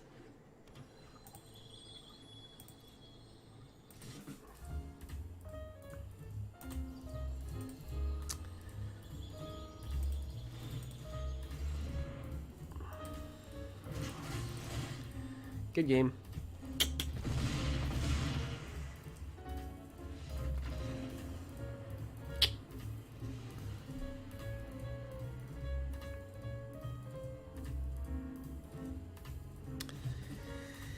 Embercleave would have been really good there, but I trust the sideboard that I have. This worked. What? What are we at now? Like 24 matches at 71% win rate? I trust my boards. Unfortunately, this is a good hand for versus most decks. This is a great hand. Versus Sultai, it's not fast enough. I mean, I'll keep it because we do have mana. I mean, we do have all 3 colors. But this is less than ideal.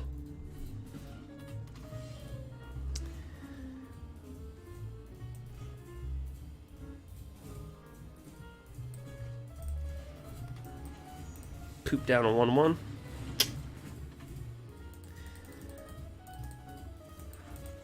So in our opening hands, we want like agnozing remorses, Kroxa, stuff like that.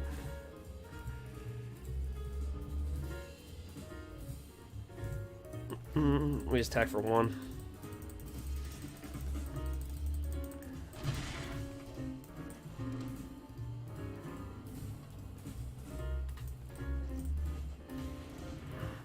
The reason why I dropped this down, because all they have to do is kill this 1/1, and then he can't attack. So I find more value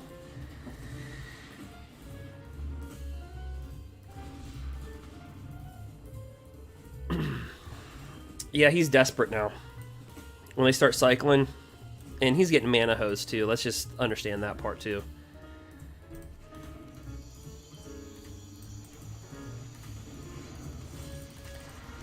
So this is going to take away his options. Heartless Act cannot kill this. Yep.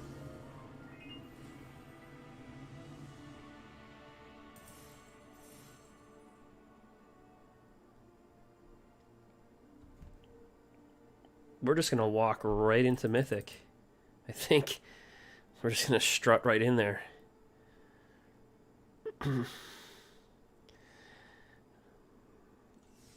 What's interesting is that this quest is too easy. So I don't like to flip my quest if they're really easy, like cast 20 creature spells.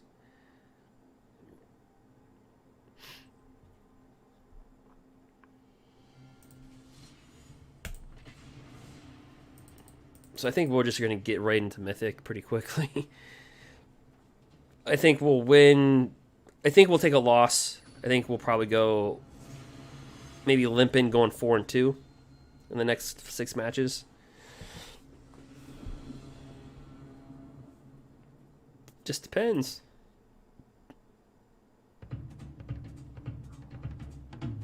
Is it going to be Sultai? No Yorion. Nope. Okay.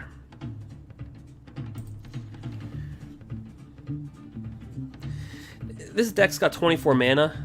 But if you add 3 of these and 4 of these, it's actually got 31 indirectly. So you're never really going to be mana hosed in this deck.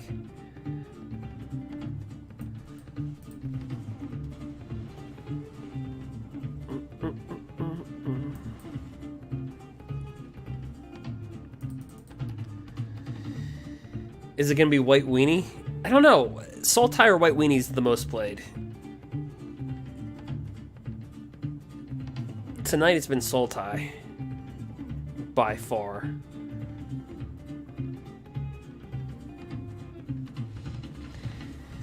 Apparently they don't like my username. Maybe we've played before. I have no idea what they're playing.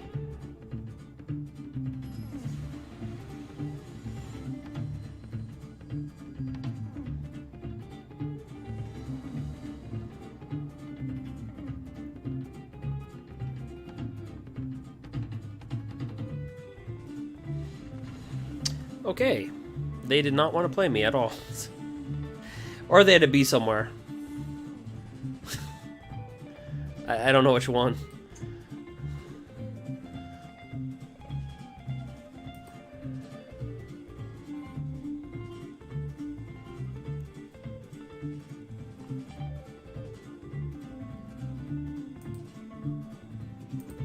It happens.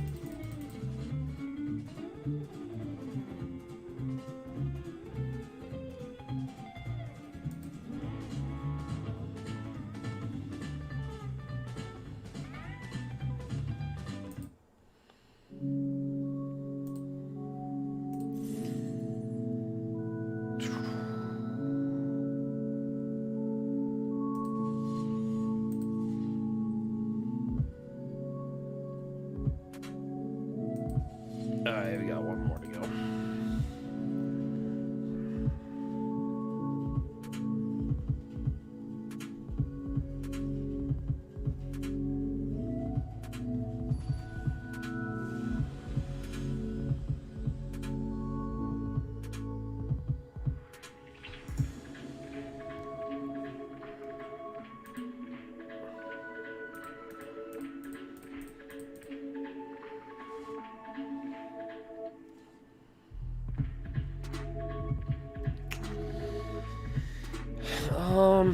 I'll keep it.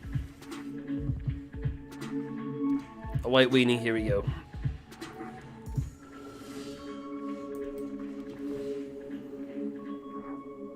Ram-throughs are decent versus White Weenie.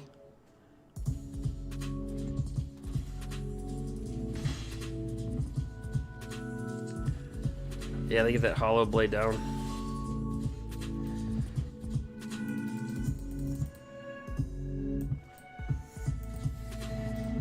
Snipe that.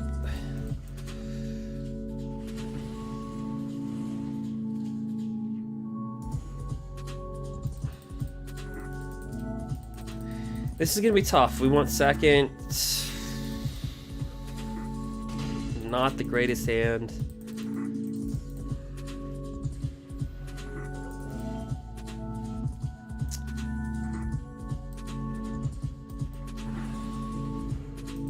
Definitely one I'm gonna have to dig out of.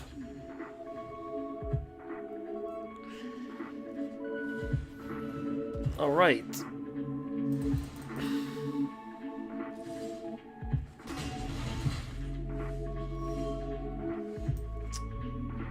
Questing Beast is a good top deck.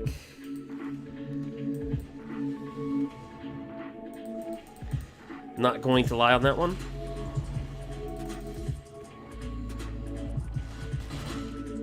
Down to 16.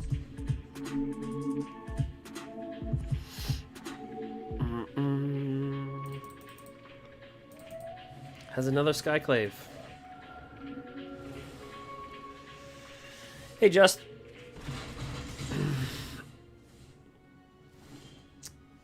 Well, we got destroyed on that one.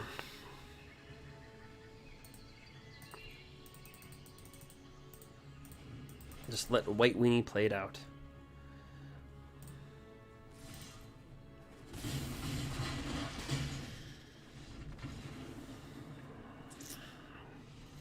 Now we have a 6-1 record versus White Weenie, but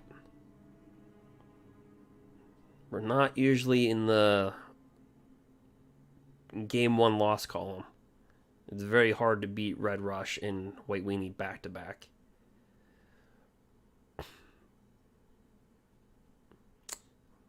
So Crippling Fear could be a thing, because they're Hollow Blades. You can give it they can have Indestructible all they want and it'd kill them.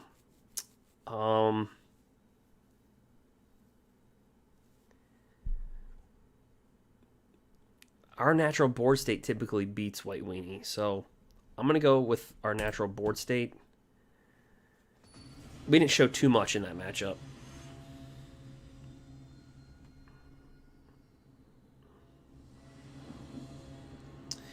ADH. That's also an abbreviation for antidiuretic hormone.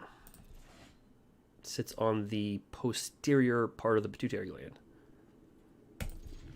with oxytocin.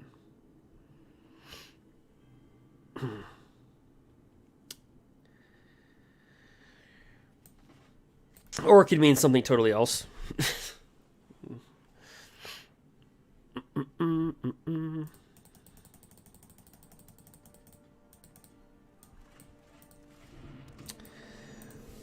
Right.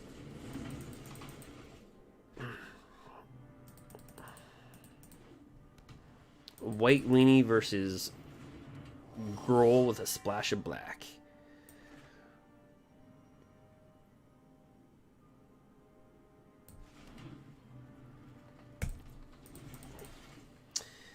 This turned out to be a really good card. I mean, if this card was printed a long time ago, there was a card called Savannah Lions that used to be a $5 card. That's a long time ago. $5 in that currency back then.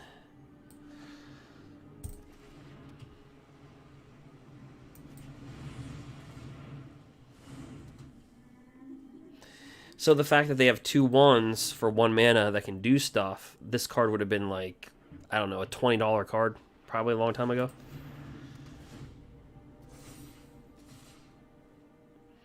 So when they give this flying, this is where we need Elder Gargaroth. We can definitely use some Elder Gargaroth.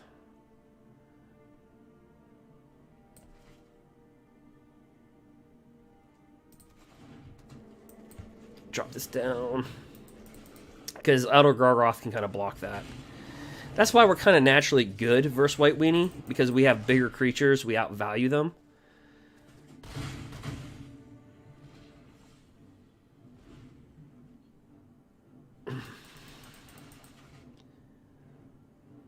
But needless to say, it is a pretty good deck.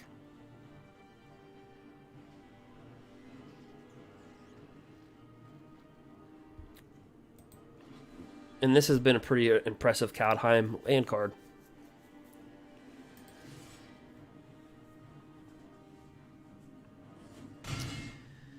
That doesn't have vigilance? Usually they do. Alright, so let's scare our opponent a little bit and act like we have Embercleave mana. Looks like we have Embercleave on the deck. He might have Giant Killer in his hand. 3 mana, sorcery. Yep.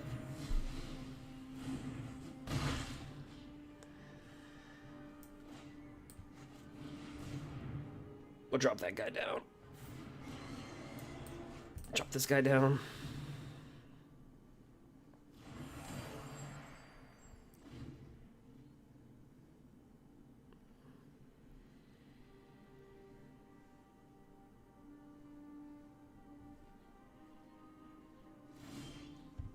All right. So let's see here. We have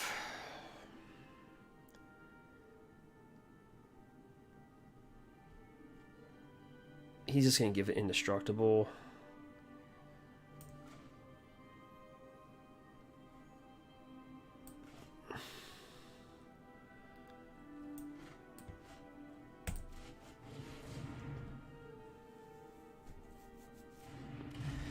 He didn't cast Giant Kill. He didn't cast this, so does he have another one in his hand?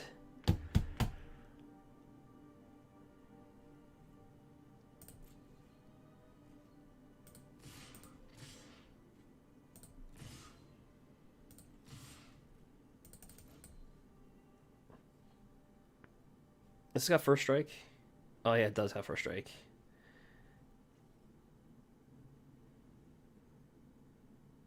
So what I should have done is I should have waited a turn. I should have killed this Selfless Savior dog.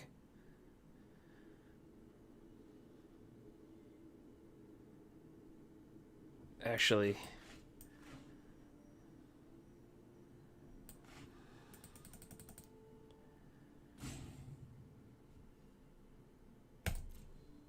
alright, so we're going to get a creature off Harbinger.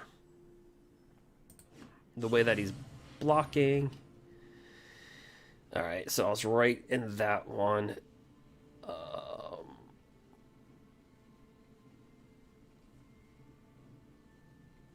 Okay.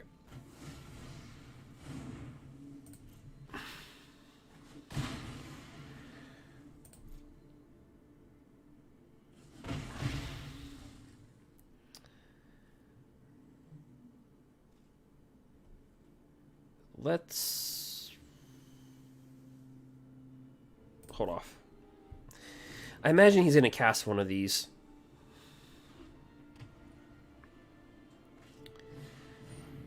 Or that. So let me pull the trigger on this to that. He's probably going to sacrifice this to protect that. But if I go, if I stomp this,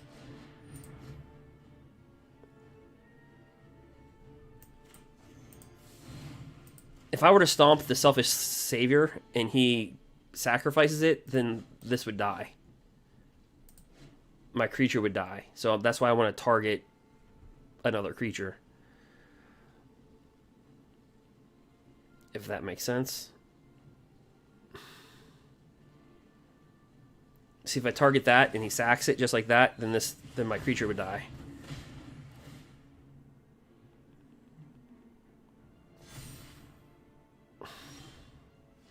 Ooh, and there's Elder Gargaroth.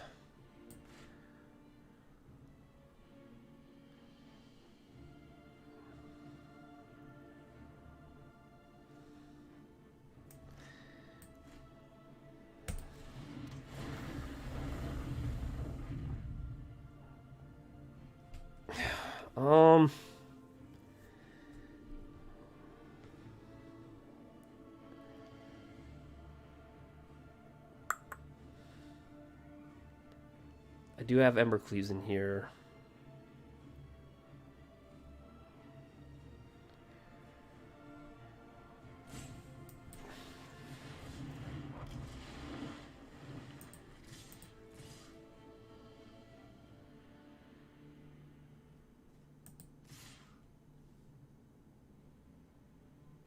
probably should have attacked first.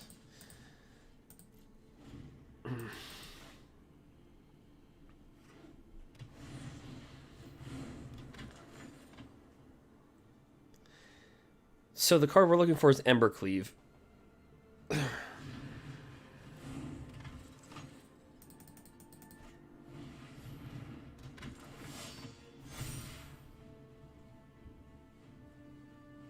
So that's a 6/5 first striker. I'm not gonna lie, Great Henge is pretty good.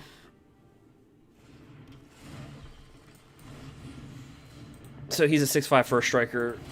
Outer Gargaroth is a 6/6, but he would die in combat. Let's just like maul him.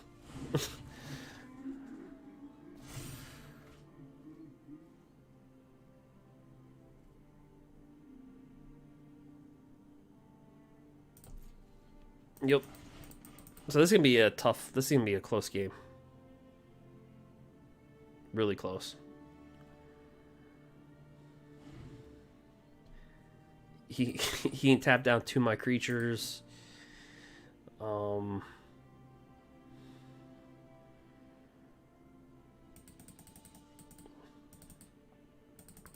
this is what's keeping him alive. Put a +1/+1 counter on a creature you control. And this has got flying and first strike, so it prevents me from squeezing in there with Elder Gargaroth, like we usually do with White Weenie.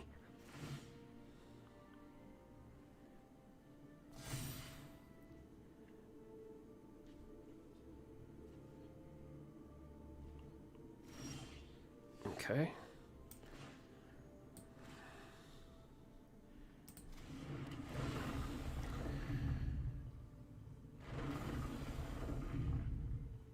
We don't have flying cars. We should.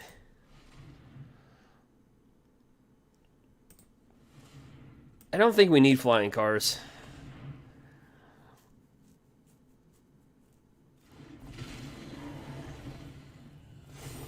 Oh, there's Embercleave.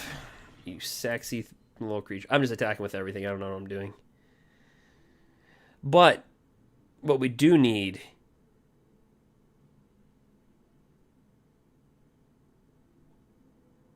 are biological cures. 4 things.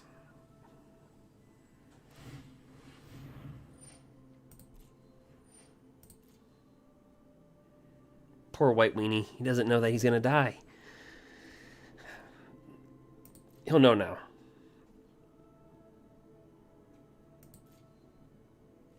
And at that moment, that's when he knew. All of his hopes and dreams.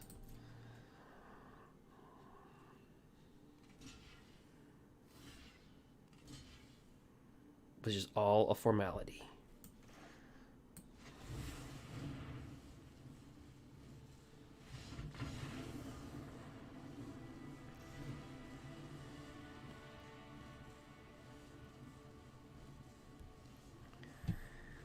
Play that one again.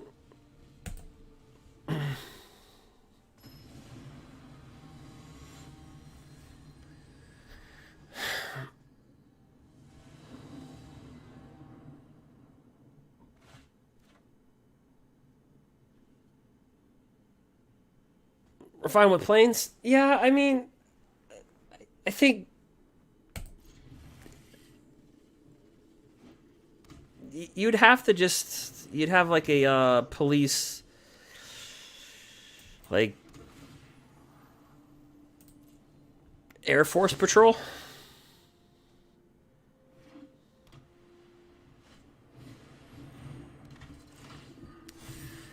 Opponent off to a great start. Laying down that aspirant. Yeah, you fly a car right into a building.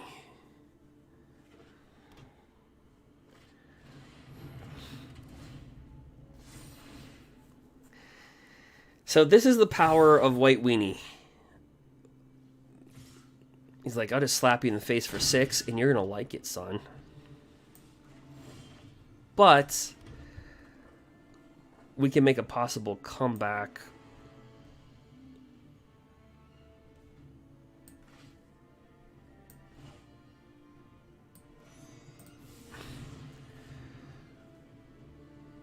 if he does not have Skyclave Apparition.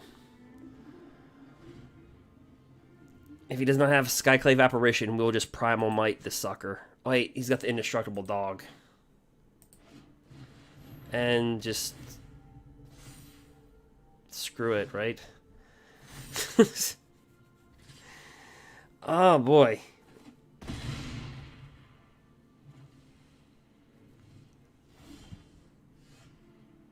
There was a lot of things that needed to happen there. And they all happened at the same... Right. The problem's the dog.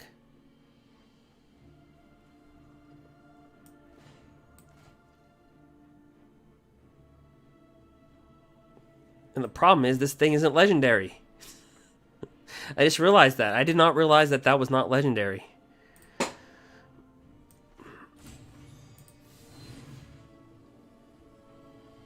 He's gonna have to screw up big time for me to come back in this. Like, he's gonna have to, like, literally screw up.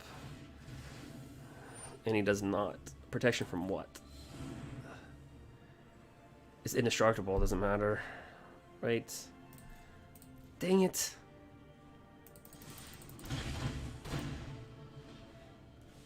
Darn it.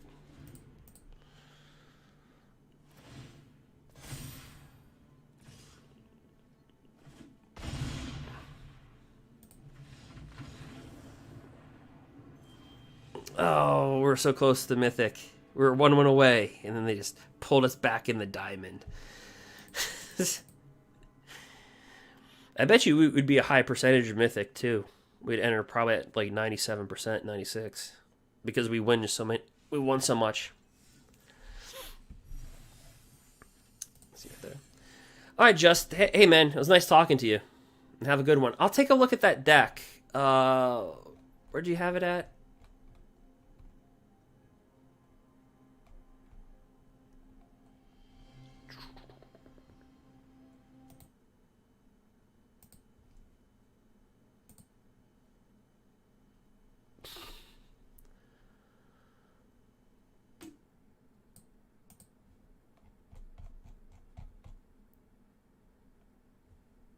Let's see.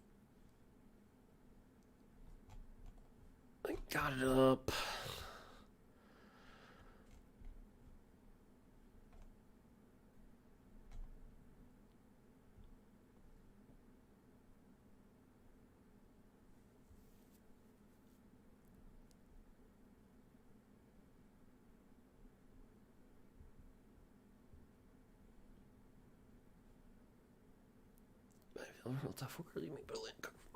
Graveyard.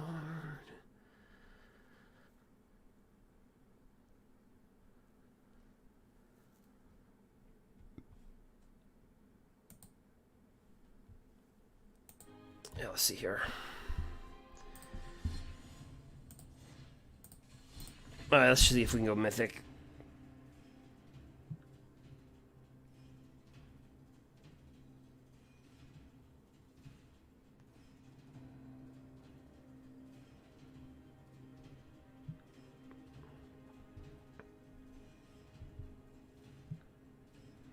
Oof.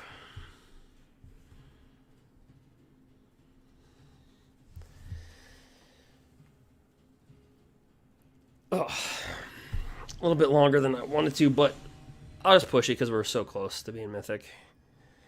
I'll just push the deck. Push it.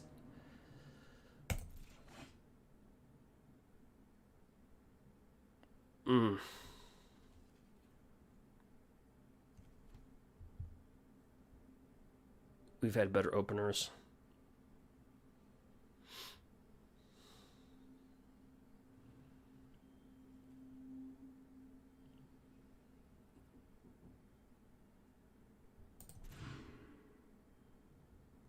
Okay, that's better.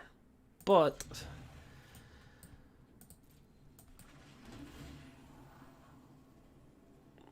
Venge. So it's kind of weird because it feels like we're playing Golgari at this point, or not. It's still gruul, but with a splash of black.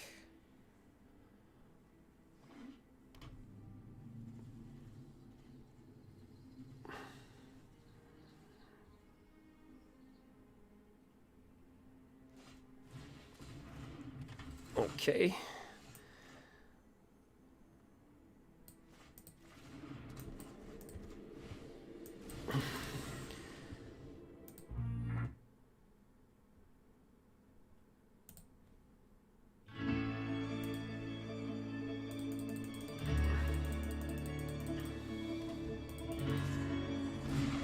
Verse Gruul.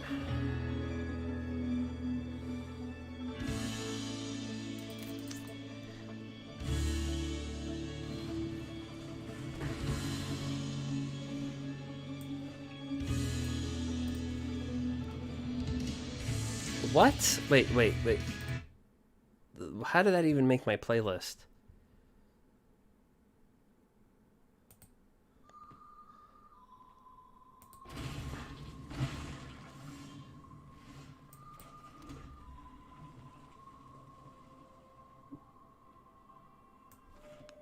Boom, boom. Oh yeah, battle mammoth. Prepared for battle.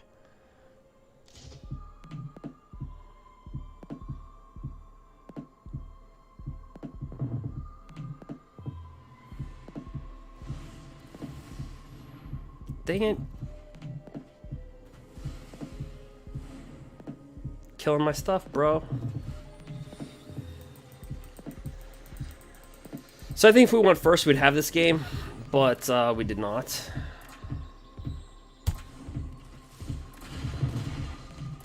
Or we did. I have no idea. You know what? Suck on another battle mammoth.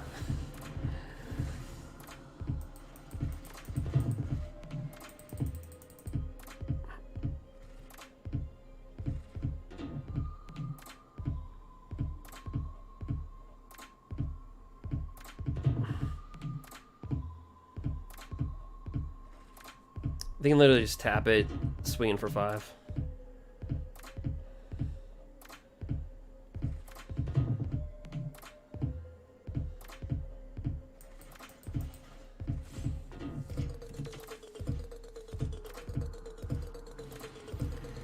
Or do that.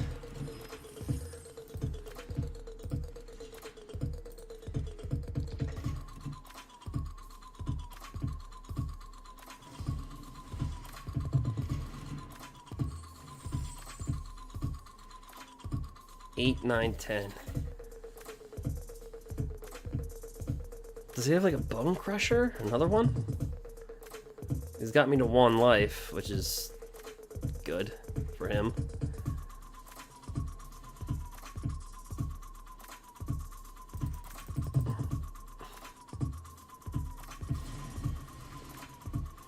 I got it. He's gonna return that back to his hand.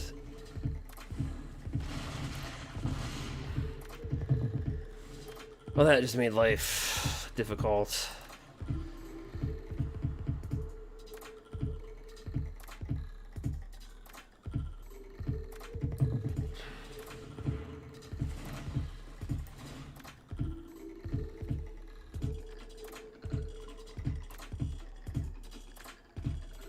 Really difficult. I would have to get very freaking lucky like I just did.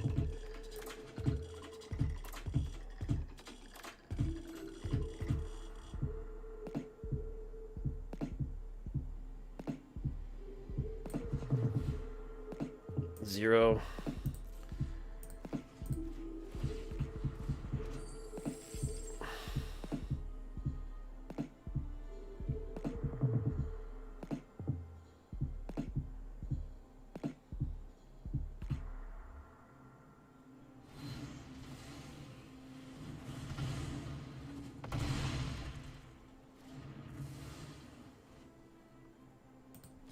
Slide up in there for 5. At 1.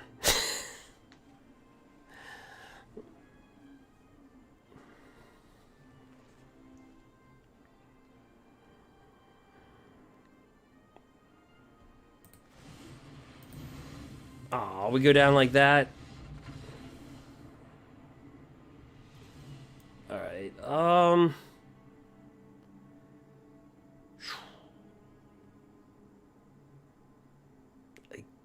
again, I like the match. I mean, I don't love the matchup, but I like it. And apparently they do too.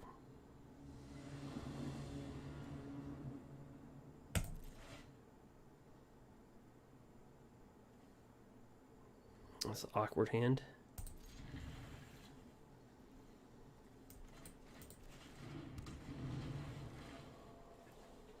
Make the most out of it.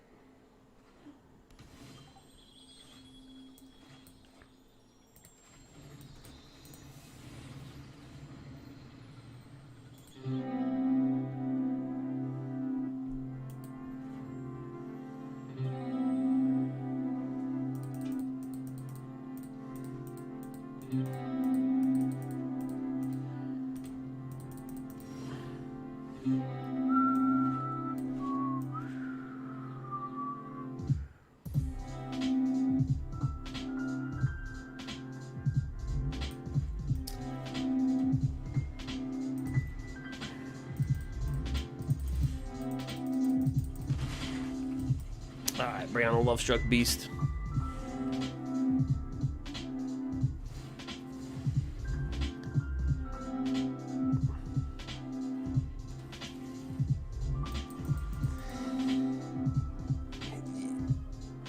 We're gonna need a land here.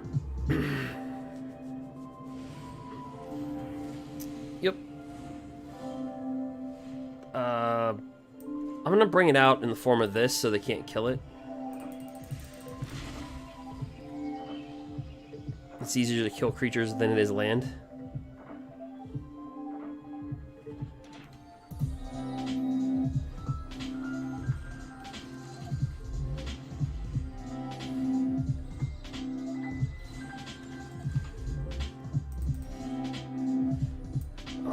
Let's see here. We got a lot of options here. We got Elder Gargaroth.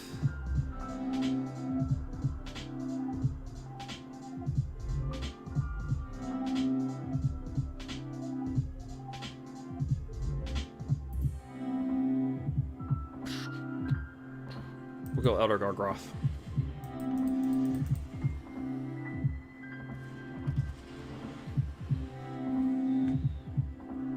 No attacks.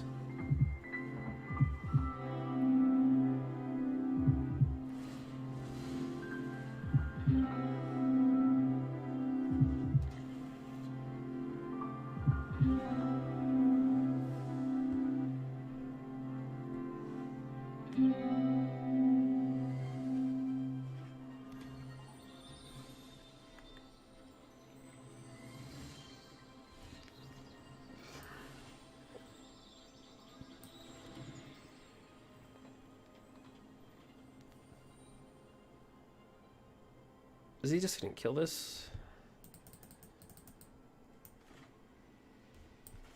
Let's move to attacks. Is he blessed with double giant killers? Indeed he was.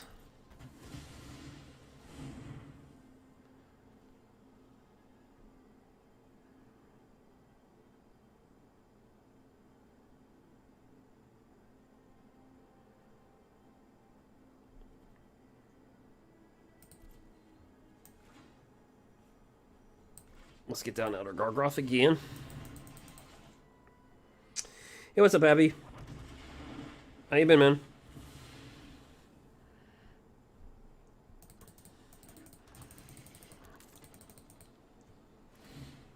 How is your morning or evening? Depends on where you're at.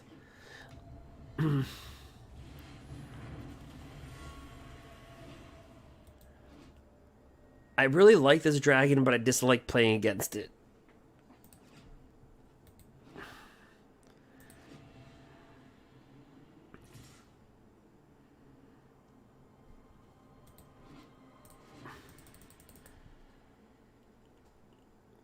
So in the blue-red decks, they'll hide behind a counterspell after it poops out a treasure token, like that. This deck will hide behind an adventure spell.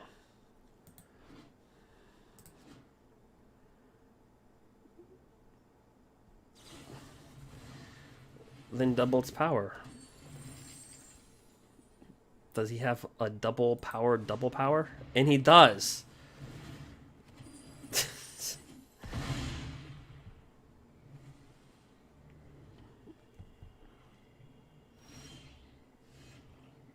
Let's see here.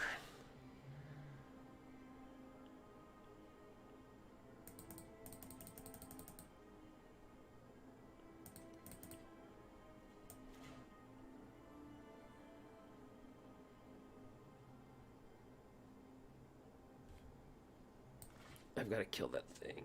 Let's see here. What, you snowed in? Let me see here. 1, 2, 3. If I drop him down, 1, 2, 3. I can't drop the cleave.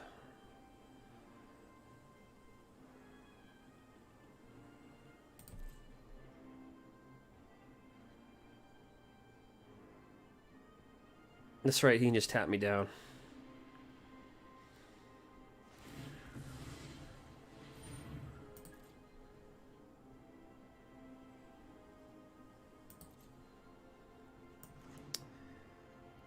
Let's drop this down.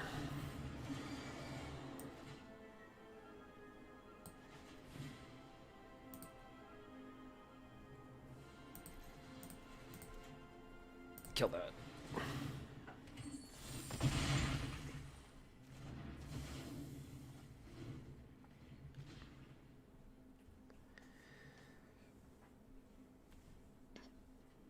They always get the double killers. It's tough.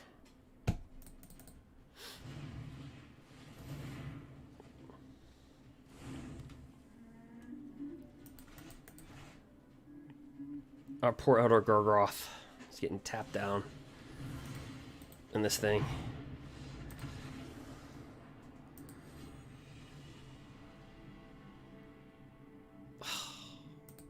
We were so close.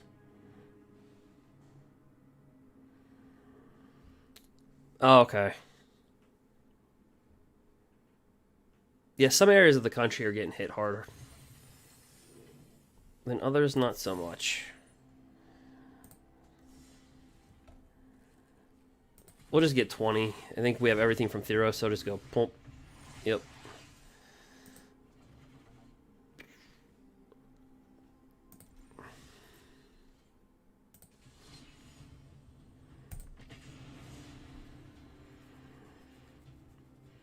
Maine? I have never been to Maine.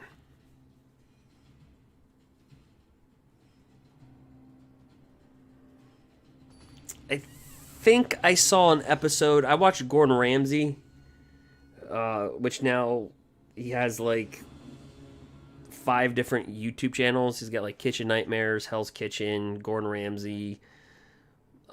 He's like over. He's so marketed. Like he's overused at this point. But I think there was like a restaurant in Maine that he visited. Your Duress, Luminos, yeah, that one.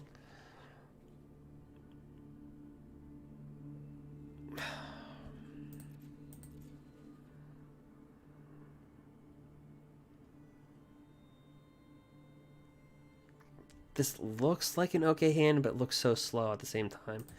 I'm gonna mulligan that.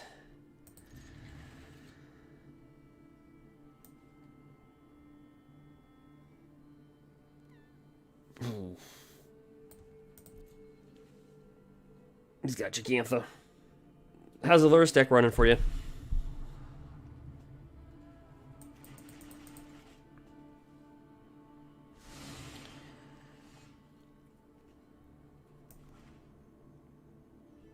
Yep, we're just gonna go green. So we look like we're all Gary, but we're just gruul with a splash of black.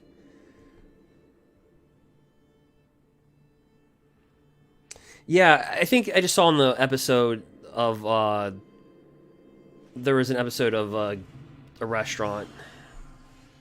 So I don't know if you have like a restaurant in Maine that might have made it to Gordon, that might have made it to no, it wouldn't be Kitchen Nightmares. It's not Hotel Hell. It's the other one. He has so many at this point.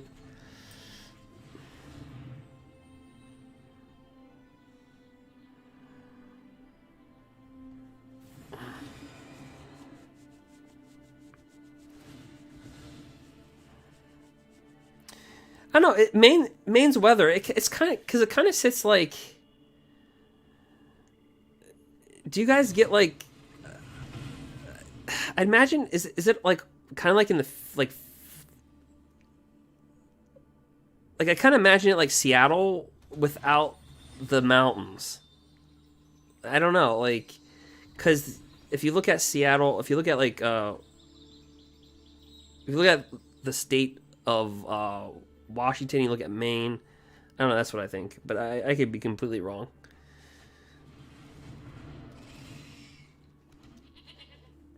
Like in the winters, like kind of like Drury in the 40s claim the firstborn. So we're playing versus Jund Sacrifice.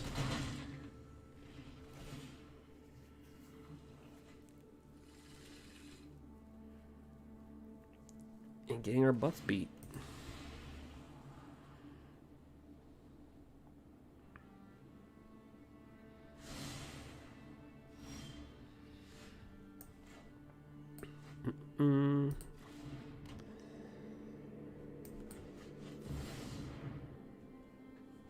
We went on that insane run, so...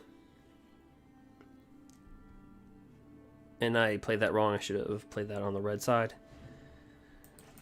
We had a good run through Diamond.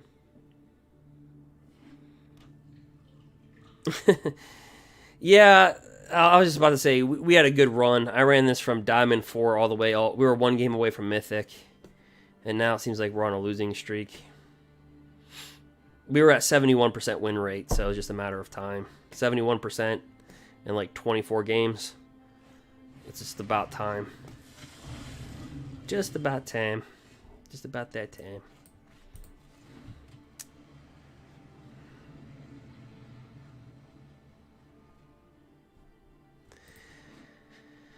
Sacrifice another creature. Yeah.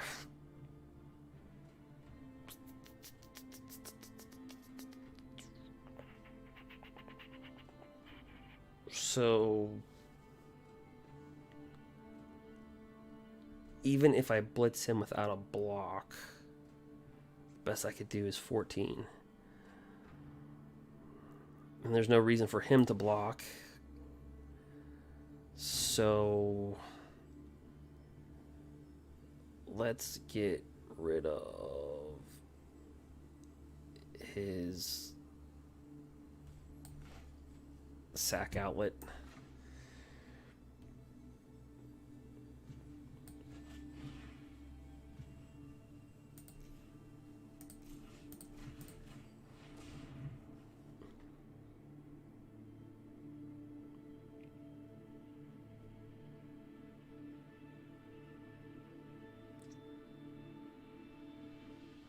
You mean 75 inches of snow, like average, like for the season?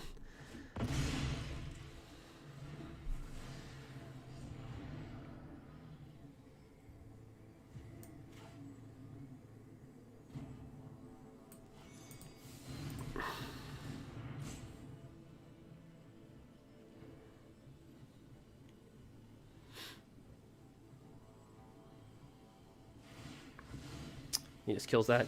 Because I had a buddy that lived in Seattle, and the weather would be kind of weird. It would like, it was just kind of dreary, really. It was like in the 50s, kind of just cloudy.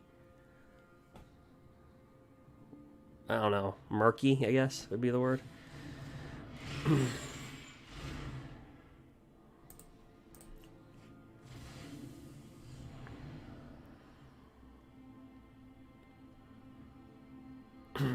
He was in the military, and then I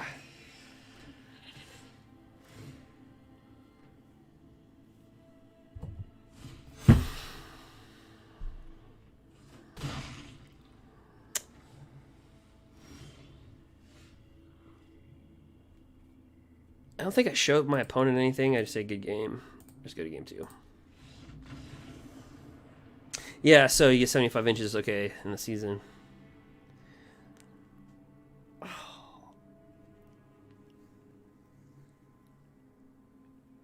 So I don't really have a board for that. Because our board is just dedicated to Sultai. Which we've been undefeated against tonight.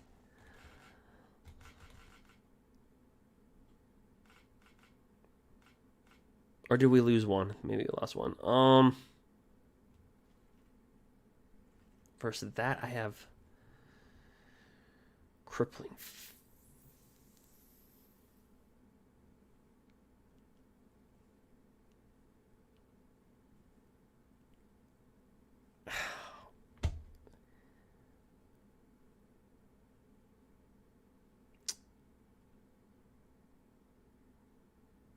I can play it this way.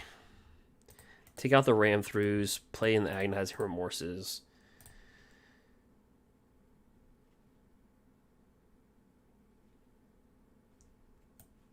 And just try to shred his hand.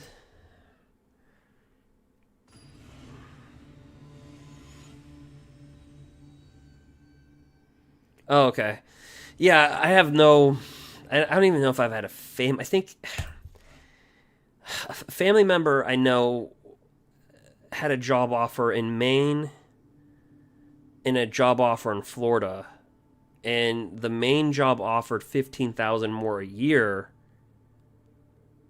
Or excuse me, Florida offered $15,000 more a year. But then they looked up everything and they said, well, it's about the same because of the cost of living. So they ended up deciding going to Florida anyway. But that's the closest thing to Maine that I would even be close of because of that.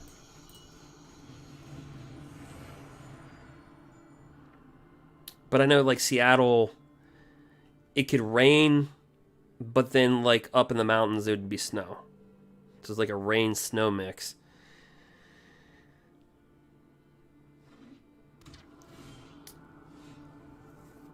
Why my buddy decided to buy a Mustang out in Seattle, I have no idea.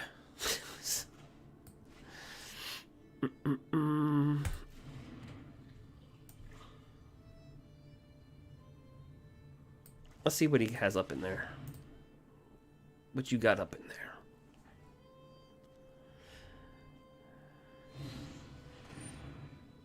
You know what? I'll shoot my own guy, so yeah, you lose your bone crusher. How about that? Done. Alright.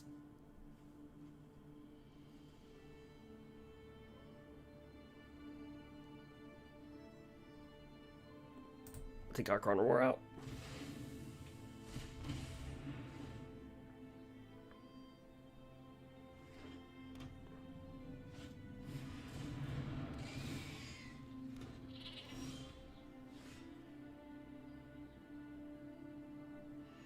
Yeah, he's oh yeah, to answer your question, Callie.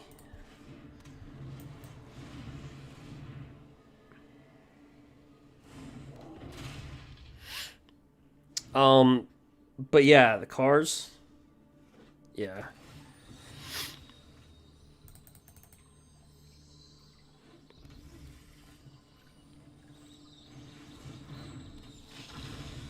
Out in Seattle. A little rust.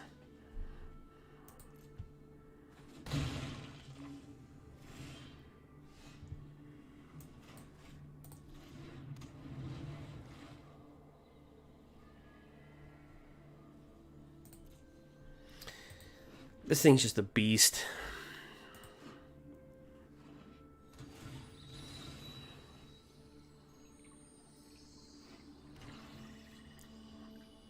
He was only in Seattle a couple years, so he got out of the military. He could have been an officer, like the lowest tier officer. But he got out. Just about how we're gonna lose this game. Oh, I bet.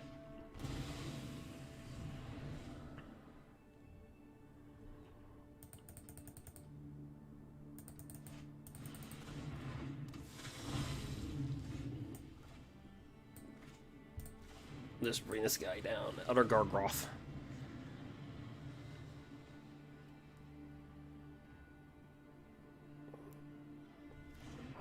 The only thing he cannot claim the first point. I'm joking.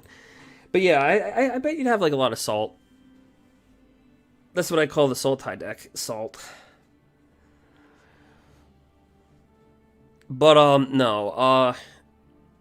He was out in California, and he actually put me down as a reference. When you enter the military, you have to get a security clearance.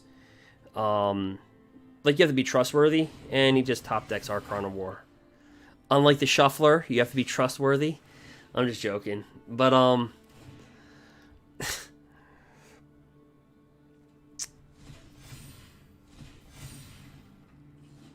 long story short, he would call me from, like, he was in the military. He'd call me from, like, Australia, or he'd call me and tell me certain things. And, we're going backwards. We were one game away from Mythic, and now we're, like, going backwards. But yeah, he would tell me a lot of stuff that you're not supposed to tell people. And, so every couple of years, when somebody's in the military, if they put you down as whatever, they'll come out. And they're pretty serious about it. It's like, hey, they're like, oh, what are you doing on Monday? It's kind of like somebody asking you out on a date that you want to reject. Like, well, Monday, I'm busy. What about Tuesday? What are you doing Tuesday? Again, I'm busy. What about Tuesday in the evening? What are you doing in the... I'm like... Because they want to do a follow-up checkup. So, long story short, they asked me a series of questions. Like, he was out of the country for, you know... Oh, that happened? Okay. But yeah, they'll ask you questions like, do you know where he's, you know, he was, do you know where he was at in the last 90 days?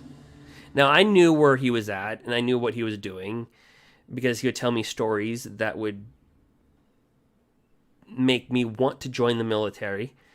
But, you know, he'd, like, be out, like, in Australia, you know, having a blast and doing things that I cannot repeat on here.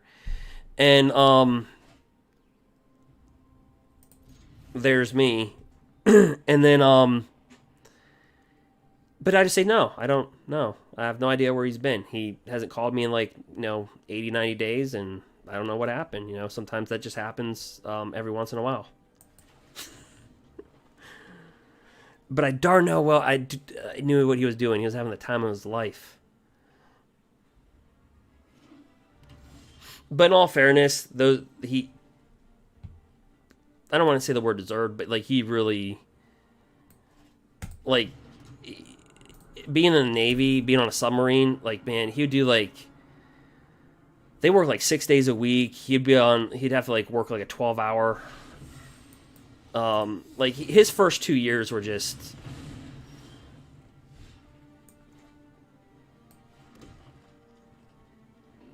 they were rough.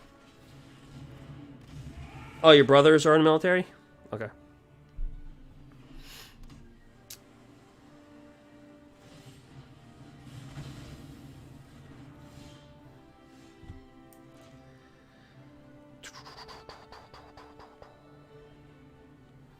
Let's drop this down.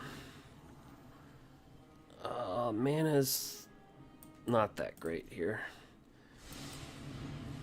Oh, okay, so we're playing the blue-red deck. I'm getting lost. I don't know what I was doing.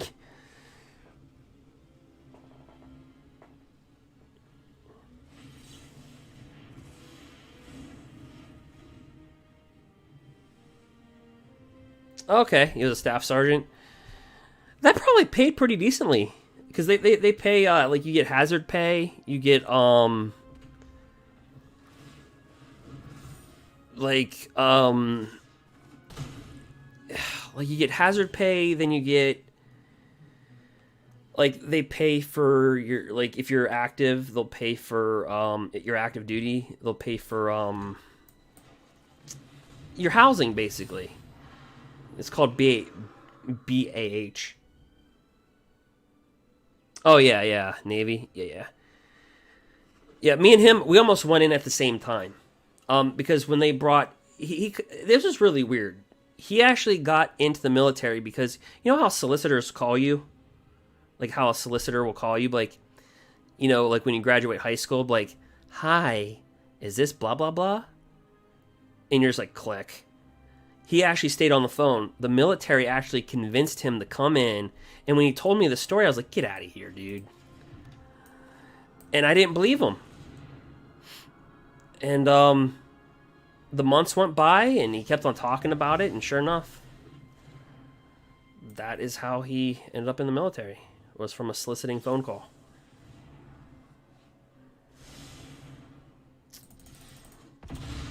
I didn't really take him seriously. And then he calls me up.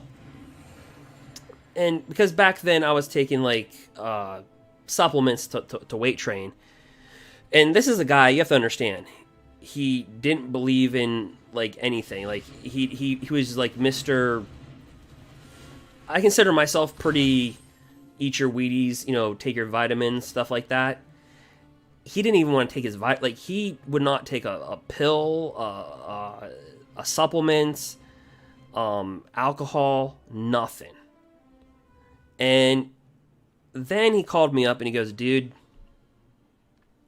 I need to lose he had to lose 58 pounds in 7 months. He goes, what do I got to do? And I say, and the reason why I remember it like that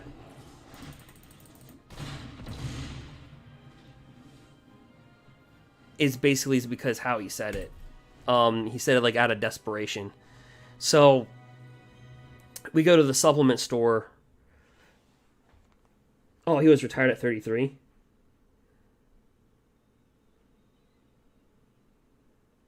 Oh, wow. That's a fast... Well, did he... Because I know they have 10-year pensions. They got... What, they pay out at 10...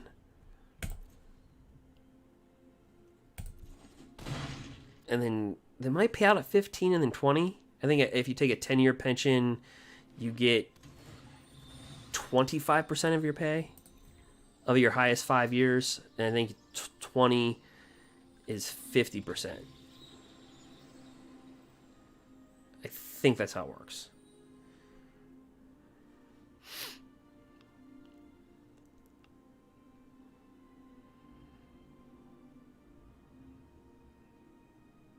Because I remember convincing my buddy to try to stay in the military for to hit one of those pension marks. I can't recall a conversation off the top of my head.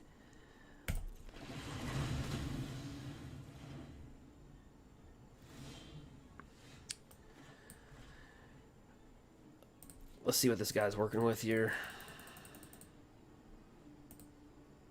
Obviously, he's got a plan.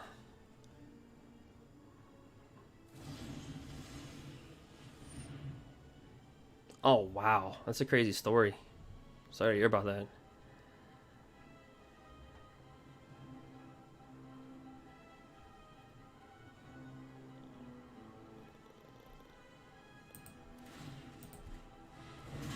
Kill that and let this return. That's crazy.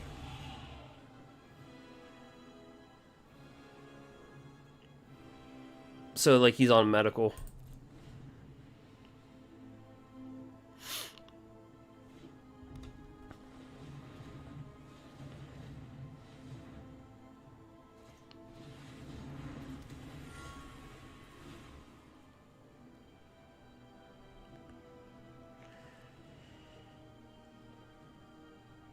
Technically, the dragon could kill us. Why did he quit? He could have turned his... Oh, I think I know what he did. He realized he tapped his snow, the little snow. He couldn't turn the land into a 4/3 to block. But yeah, that's crazy. Oh, that's cool that they did that for him. You know what the sad part is?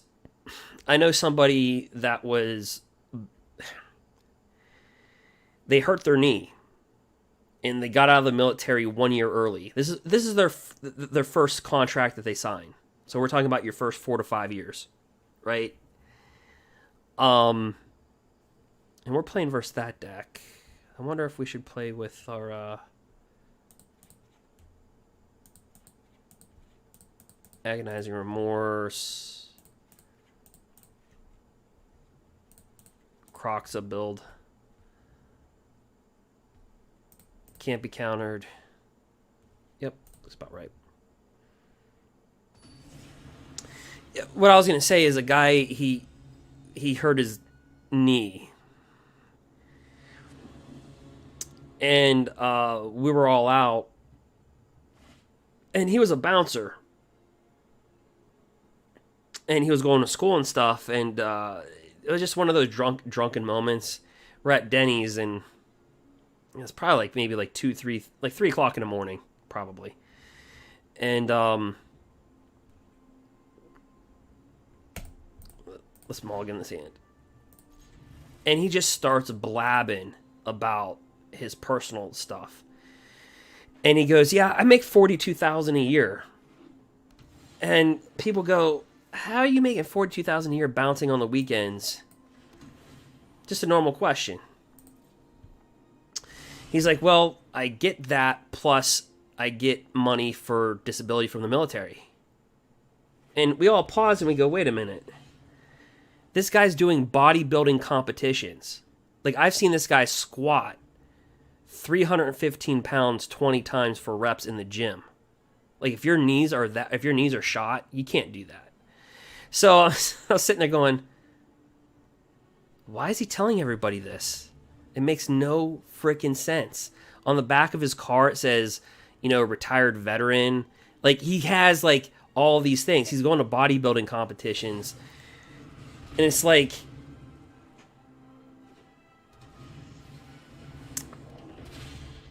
And pretty muscular dude. So I'm sitting there going... Why would you even mention that? Like, if you're not...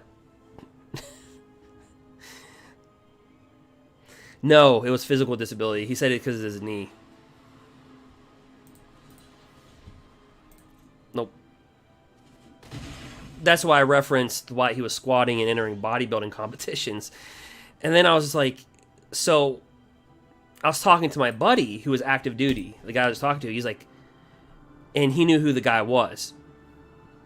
He goes, "I'm going to call a station just to report him." I said, "Don't report him." And it was really big. I said, "Listen," I said, he milked the system, he played the system, he got through. I'm like, but you do that, you better have the purest clean record on your slate. I said, because don't think that he's not going to come. I said, just make sure you know what you're doing. I said, before you do it. And,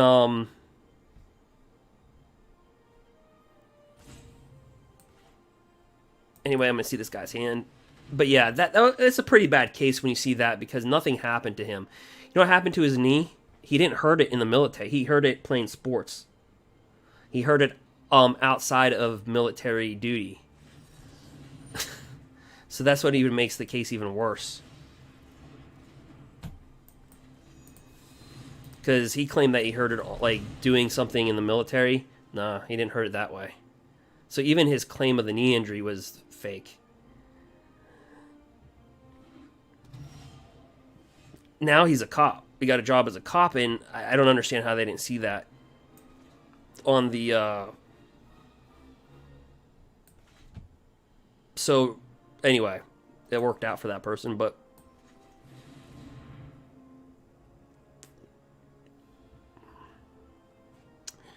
Yeah, because technically he's getting the cop... Because here's the thing with that type of disability, it doesn't matter what you make. You could be a millionaire, and you'll still get paid the disability benefits. Right? It's not like people outside of the military when they get sick or something. If they have a certain amount of assets, then it's held against them, or they make a certain amount of money, it's held against them. Like, so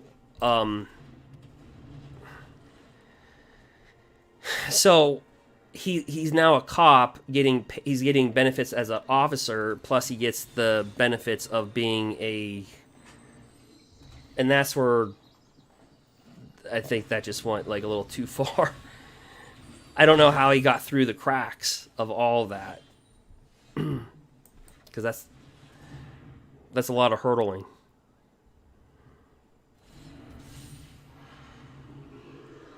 Yeah, it's sad. It's sad. I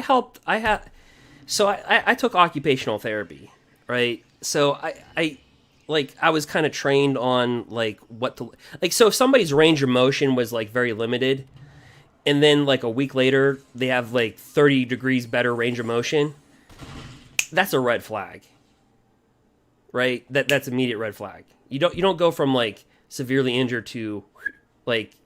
And people, when they tell lies, they can't remember them. Sometimes some can, some can't. But I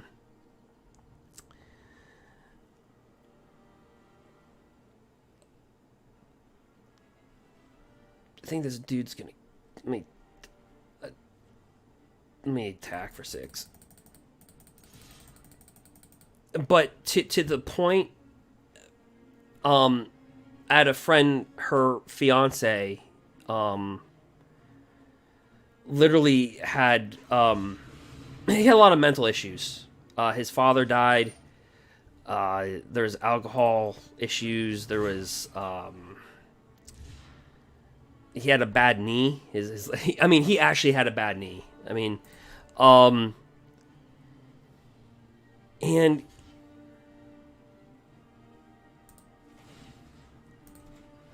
he starts talking to me like he's telling me all these things. So anyway, there's a service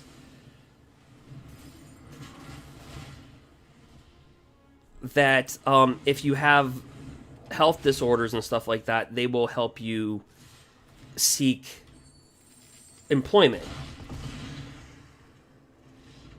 If that makes sense. So it's not disability, it's more like vocational rehabilitation, I guess, if you want to call it that. I guess that'd be the nicer.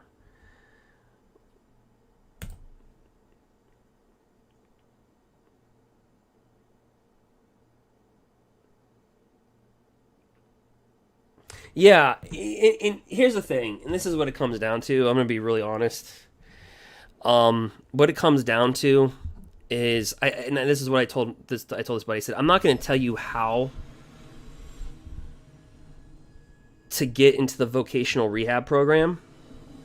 I said, and what I'm telling you, I'm going to word very cautiously.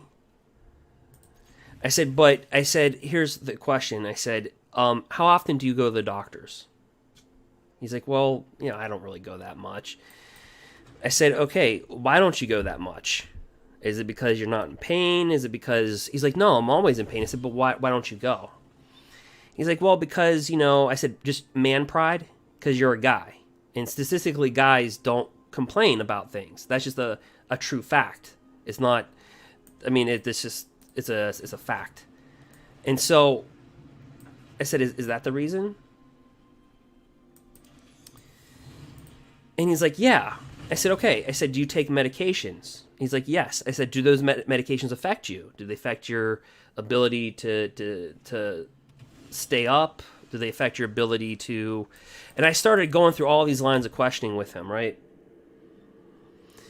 And I said, do you see how I'm being very descriptive with my wording? You cannot let your man pride get in the way of your health disorders. Because if you do that, they're going by the documentation.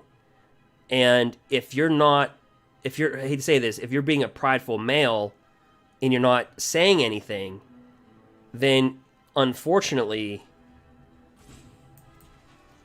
what do you think's going to happen?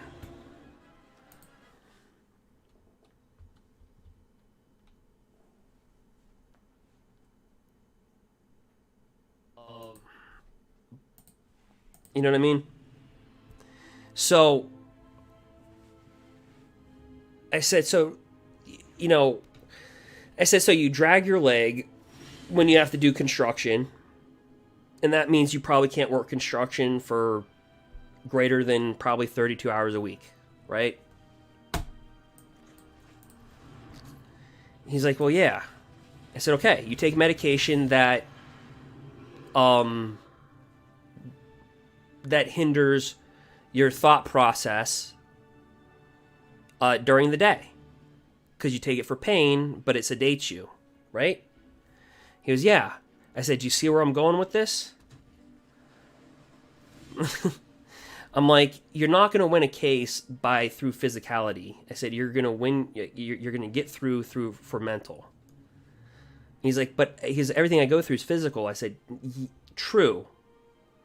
But the physical is causing you mental things. Like, the pain is causing you to take medication that's not giving you great cognition. I said, you know, I hate to bring this up. I said, but your dad, you know, he had alcoholism, you know, you're kind of going down the same hole, right? I said, and it's hard to have those conversations with people because it's so sensitive. But unfortunately, my whole point is that you'll see people that are physically destroyed, and they have to fight for everything. And because you can't CT, you cannot CAT scan depression, right? You cannot, you can't MRI stuff like that.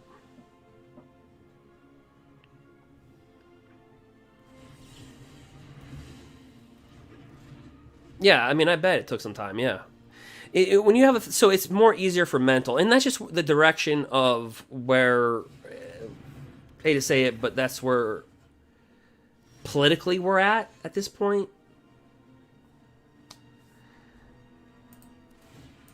Kill that.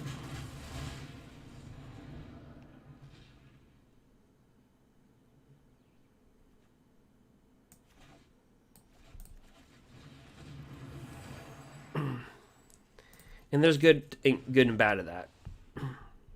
Like, basically, if somebody is, like you said, if somebody's got a, I mean, if they have 2 jacked up knees, a jacked up wrist, and they have a doctor literally saying that they can't sit or stand for like 3 hours, they can get denied. But if you have like for great example, if it's more of a mental thing, that tends to get more attention. And it's not to take away from anything that your brother's been through or anything like that. It's just, it's a flaw in the system, because politically where in my opinion, where we're at.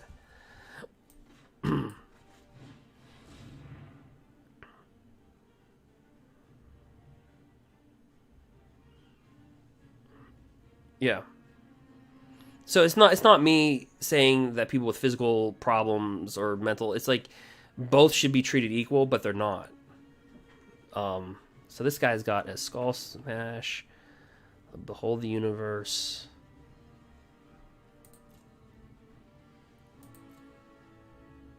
Essence Scatter.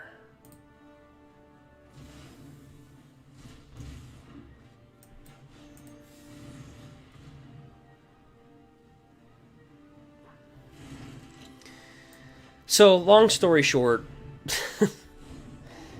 yeah, it's, guys tend to be less descriptive with what they're going through, and thus, when you're talking about mental health things, then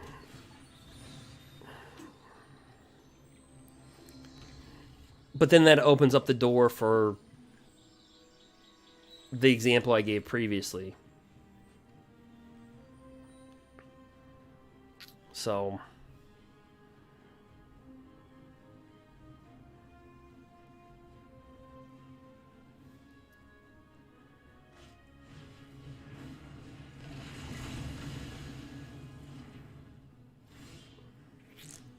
Yeah, I don't know what that is. We were talking about your brothers.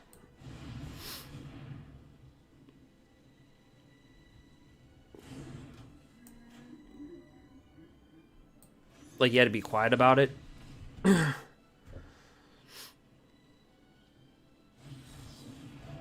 Oops. And we played right into that.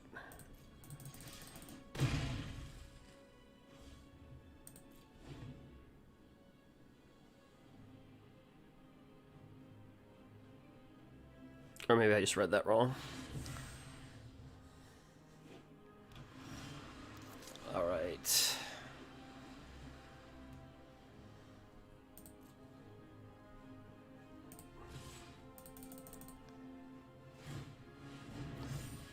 Is it me or is this match taking ever forever?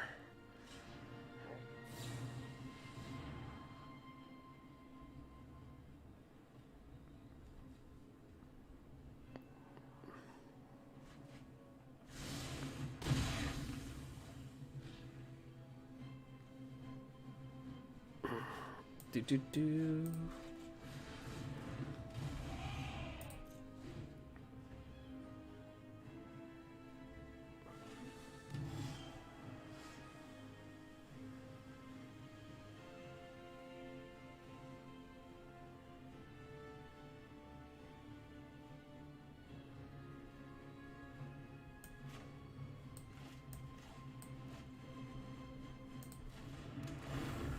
Let's see here. We'll attack with a 5/5.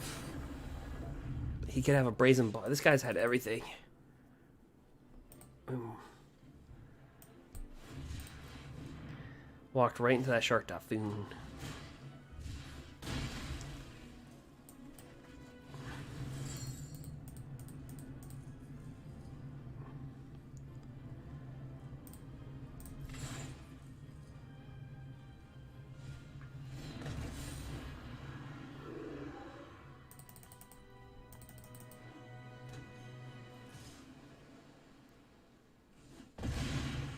Get hit for 9.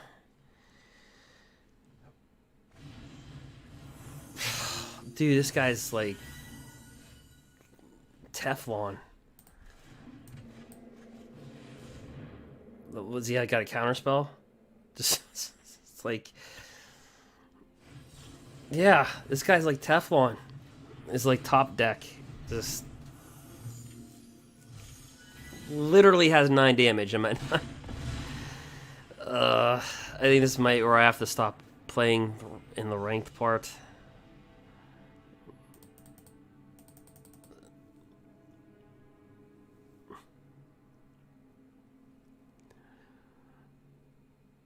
I don't know if it's because I was talking or whatever, but I'm like, is this match lasting extra? I was like, he just doesn't die.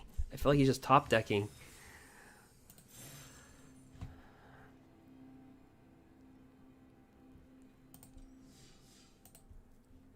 Play my last Kaldheim draft. Yeah, he's been blessed. Yeah, we were due to go on a losing streak. If you're here earlier, we just kept on pounding out wins, like literally. It was just easy.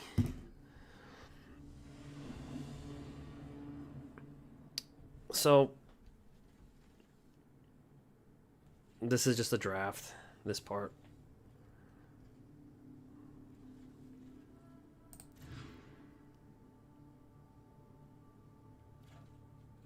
It's a good hand if I had red. Key.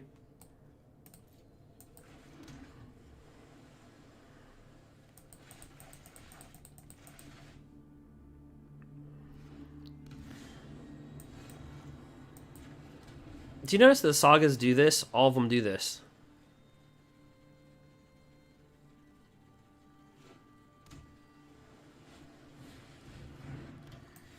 Try to do it to another card, it won't work.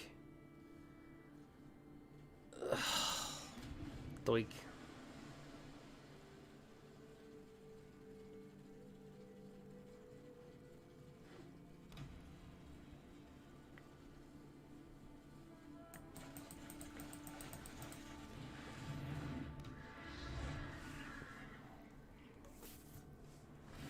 All right.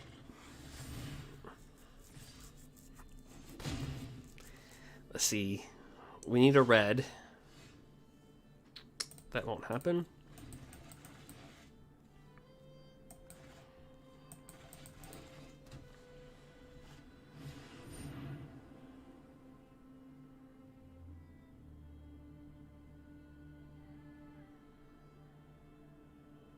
Yeah. Yeah, there's definitely an element of streaky to the shuffler.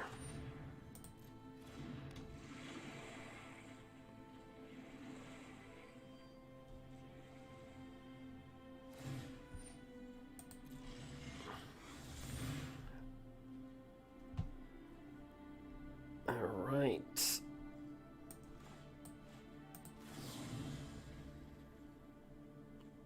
I'll return that turd back to his hand. This guy had a pretty neat draft, though.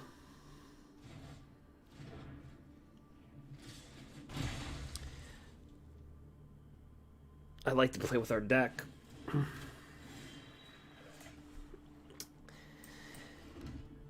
You and Atheos.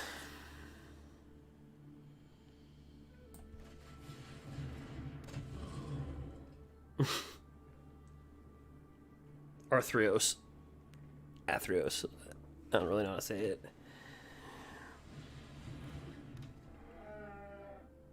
Dude just bringing 2 giant oxes like a beast. Gonna kill me in the air.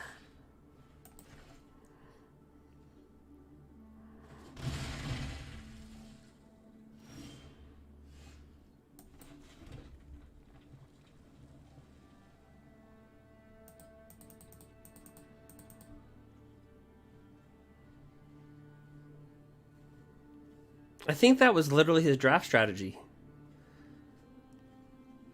Now that I look at it.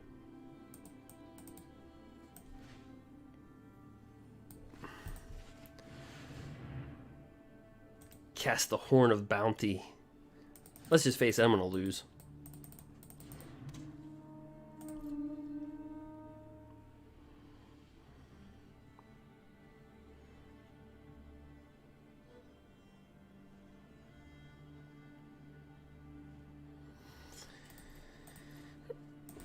Yeah, he's a good card.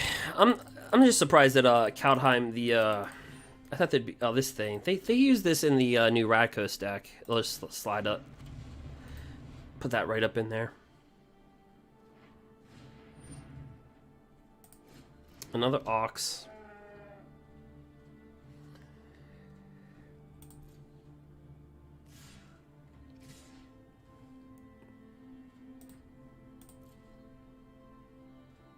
The Chiefs could have used this for their offensive line in the Super Bowl.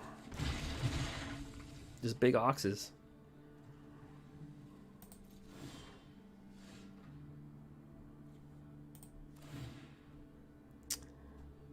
Let's remove... Let's face it, I'm going to die.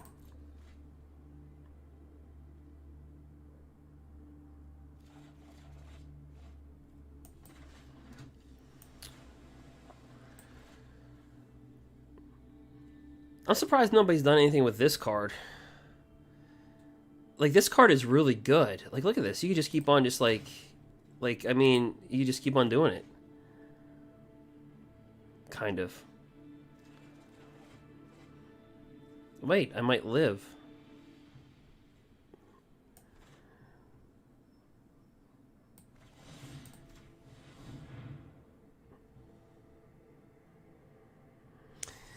Yeah, Brady, their defense, that Tampa defense, they played. I played on DraftKings. I was tied. There was a big tiebreaker. If you look, actually, at a live stream, if you look on my channel, and I was talking about Tampa Bay. I said Tampa's going to win. But I finished first, and the top person gets $200,000, right? No joke. Unfortunately, or no, it was $100,000. Unfortunately, it's like waking up, or it's like how can I say this? Other people had the same exact lineup as I had. And so it's like winning. It's like finding out that you won the lottery, like a small lottery, but then like a bunch of other people won it, so it doesn't even matter.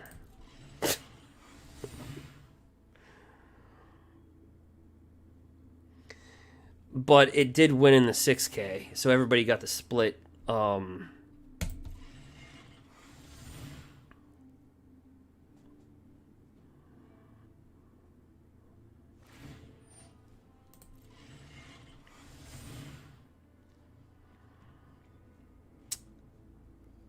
Because I had Gronk.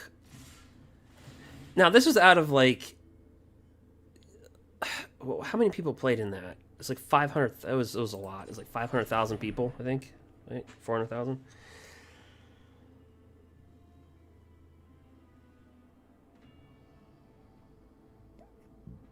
Yeah, Brady... Like, my opponent's probably like, dude, just die. We don't care about Tom Brady, bro. I'm just gonna take the L. Good game.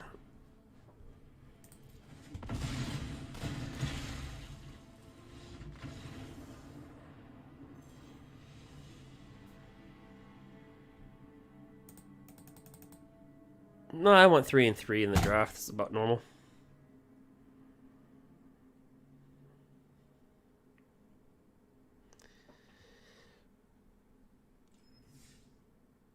Claim it.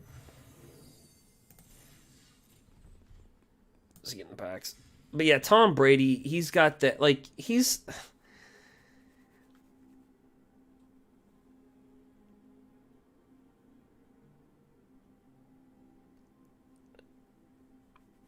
not seeing the decline that, like, Breeze saw.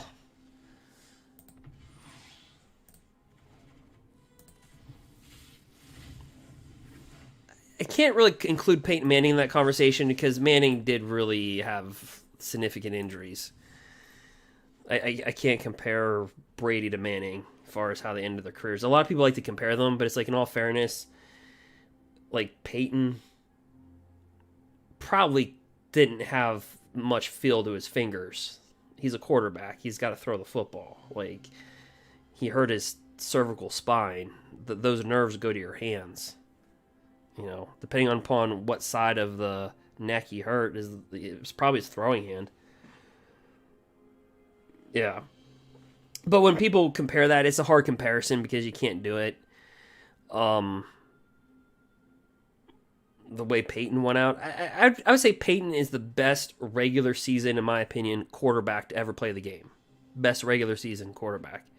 If I say there's a guy that you could get for the regular season and just get you to the playoffs, just in general, put a team on his back, literally. Doesn't need a defense, doesn't need a stellar running game. Although he did have, Edgerrin James. Then he had, they tried a first round pick on, Joseph Adai.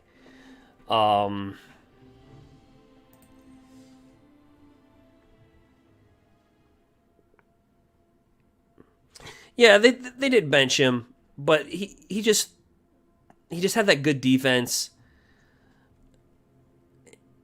And I think his last season he had like something like 17 touchdowns to like 11 or like 10 or 11 picks. It was like kind of really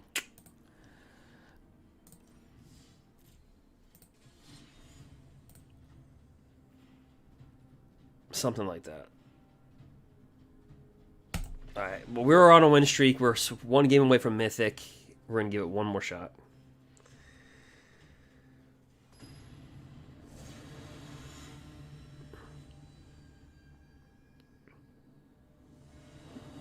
You know what?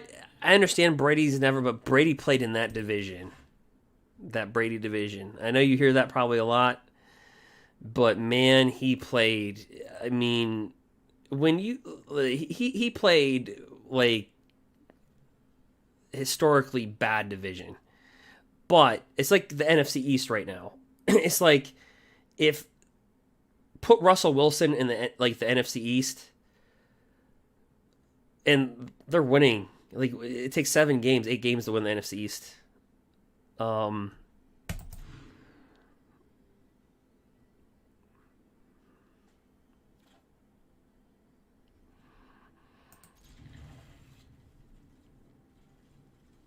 Let's see here. I have no idea what our opponent's playing.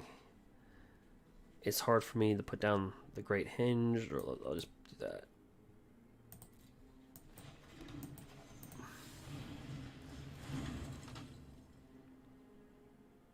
Yeah, but they were meant to rise. I mean, you look at Josh Allen. I mean, he was just... that division was going to get better no matter what, because they had so many first-round, like, top-pick quarterbacks. I mean, consider Josh Rosen was a bust. I mean, so far. But I mean, you had Josh Rosen. What was he, like a top 6? Yet I don't know. I forget what Rosen was picked at. You had Rosen. You had the quarterback for the Jets. I just can't think of it right now. And then you had Sam Darnold, and then you had Josh Allen. All top. So they're one of the quarterbacks were bound to put the team on the back. And the Dolphins and the Bills, they're not frugal with their salary. Maybe a little bit more the Bills, but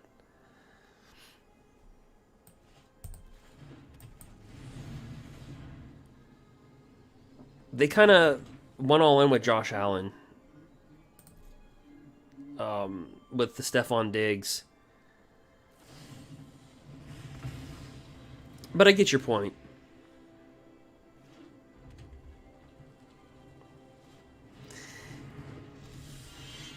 But look at Manning's defenses, though. I mean, some of his defenses were so bad.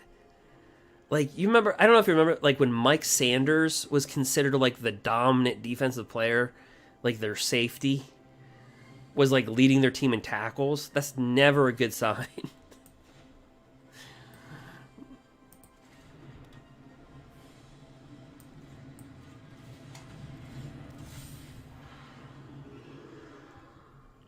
Like, Manning had to put the team on his back and literally just go. So if I had to pick a regular season quarterback, my guy would be Peyton Manning in his prime. If we're talking about the playoffs, and, you know, there's a little bit of a supporting cast, I would say Brady.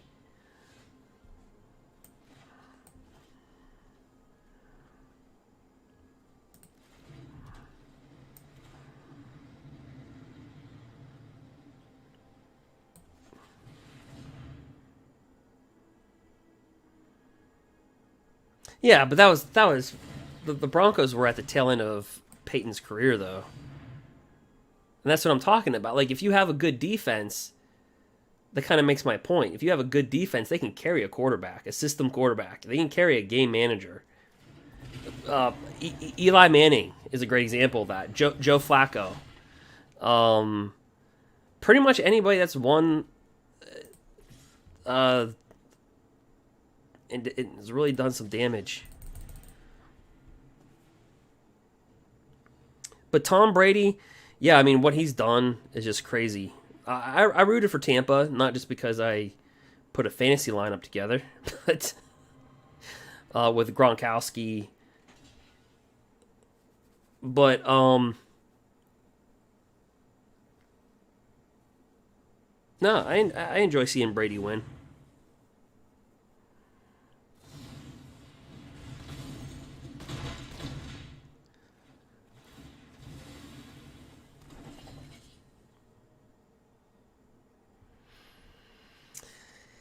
Yeah, that whole Super Bowl is kind of weird because Malcolm Butler getting benched,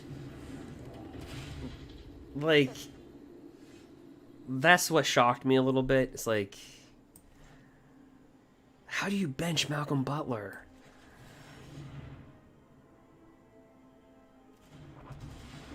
Like, how'd you feel about that, being a Pats fan when that happened? Because to me, I'm like, how do you bench Malcolm Butler? Like, I understand Malcolm Butler wasn't like the god corner, right? He was well, wasn't Malcolm Butler like a 6th-round pick? It wasn't like he was this, elite of elite.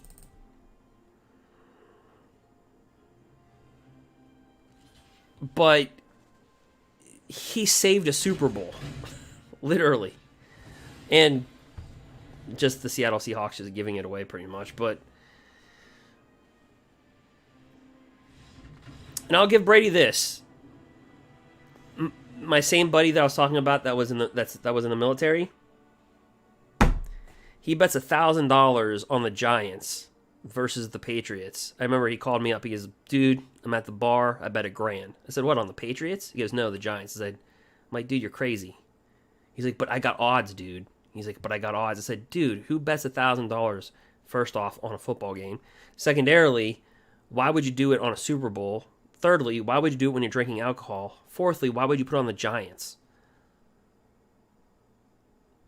He had to be the happiest person in the world. He calls me. You remember that Patriots play where Brady heaves it in the end zone and Gronkowski almost had the game-winning touchdown on the last play? I don't know if you remember that. But Brady has slimly lost every playoff game. In a lot of them, he slimly won. And it's really weird. It was like, but Brady easily could have just 3 to 4 rings, or he could easily make an argument that he could have not 9. You can make an argument for either way.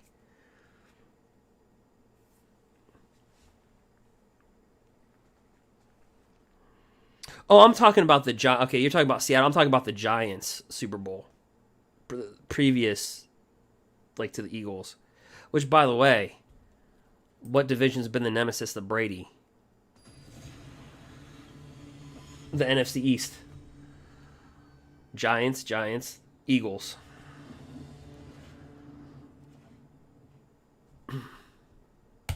Of course, Brady's Super Bowl, he did beat McNabb.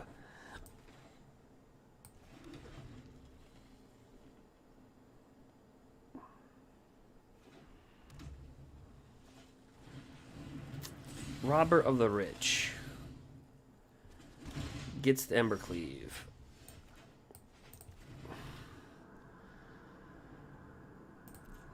I'll probably have to kill that. But yeah, no doubt. Yeah, Brady, great quarterback. I don't think there's any doubt about that. And he still has a fastball.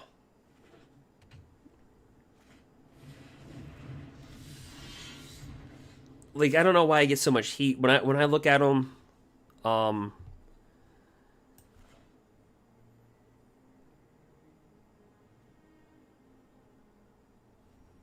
I could do this one or two ways. Let's do this. I'm fine with that. Let's drop this.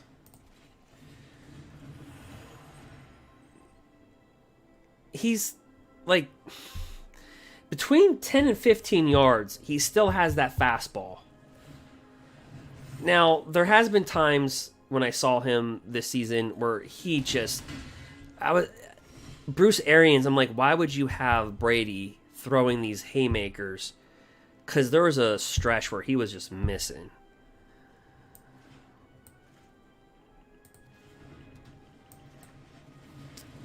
And that has nothing really to do with Tom Brady. Tom Brady's just never been like that. He's never been like a heaver.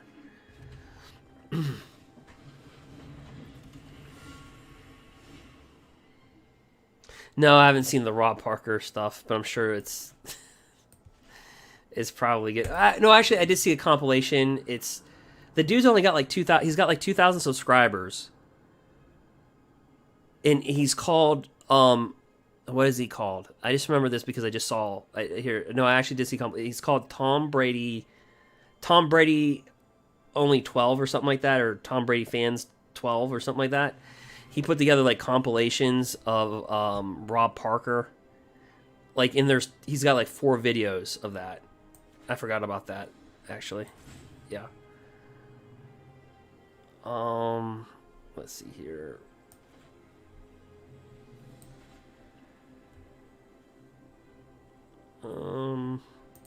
Let's attack.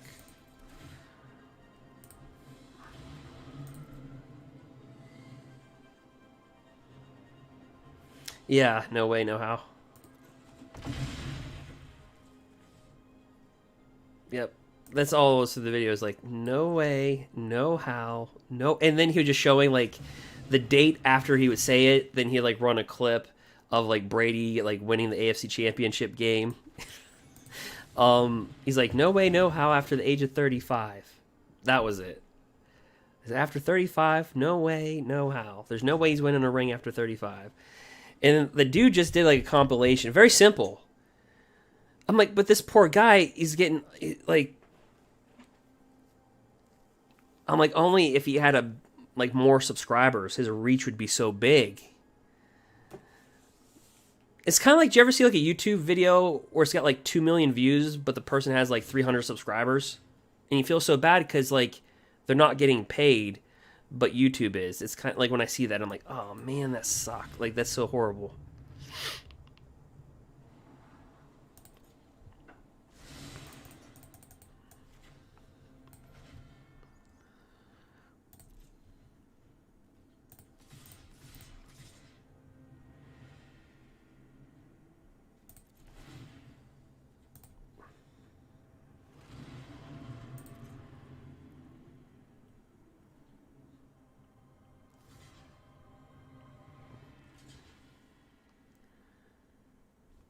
Okay.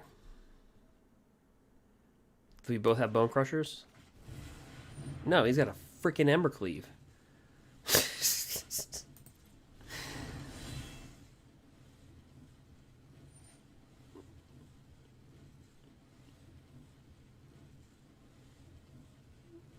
That's a defense tactic I wasn't prepared for.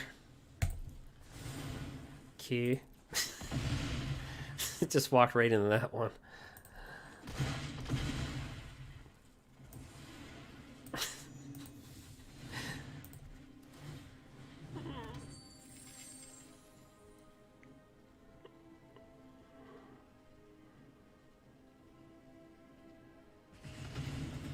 Let's see here. Boom.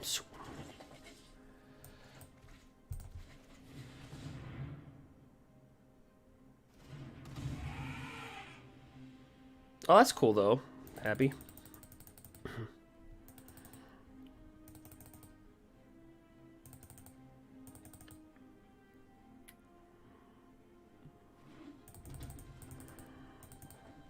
think the guy's name was Tom Brady. Tom Brady fans only 12. I think it's the username.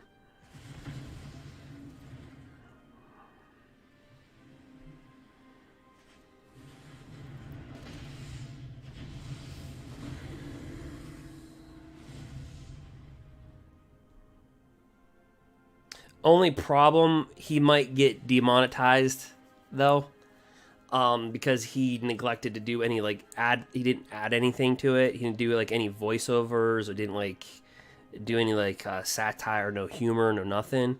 So it's like that's gonna suck. But all right, man. All right, happy. Take it easy, man.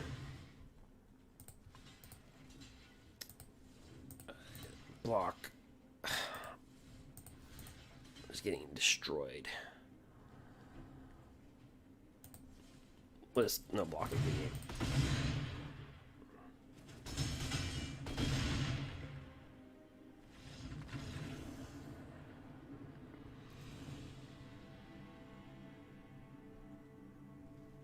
Okay, you do graphic design. Let's see here.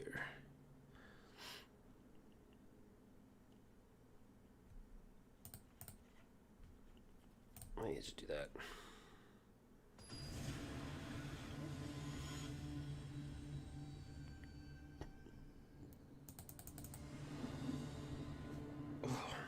Let's see.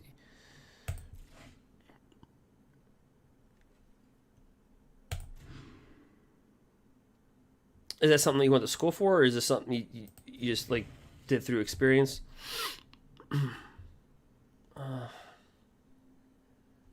This is not a bad hand.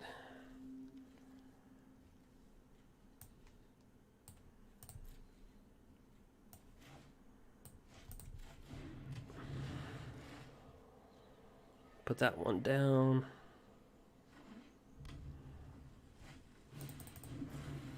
Fervent Champ.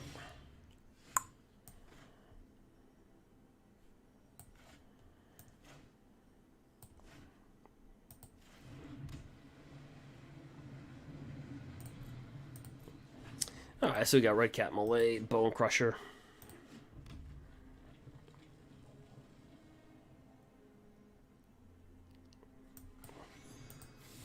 Let's kill that for 2. I probably should have waited till he attacked. Okay. Because he might have Rimrock Knighted that thing. Key.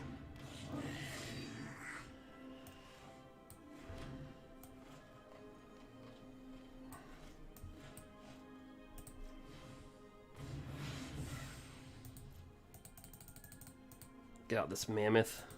Beast. Or elephant.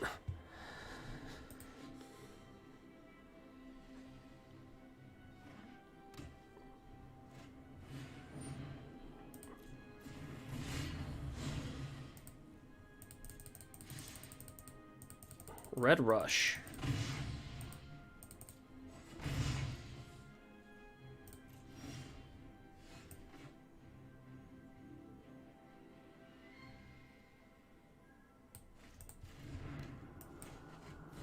Play the good old 6/5.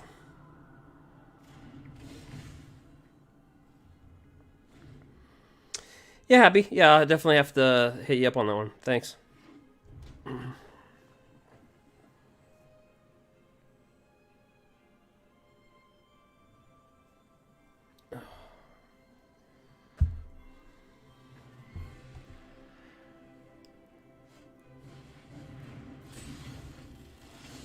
Robber of the Rich.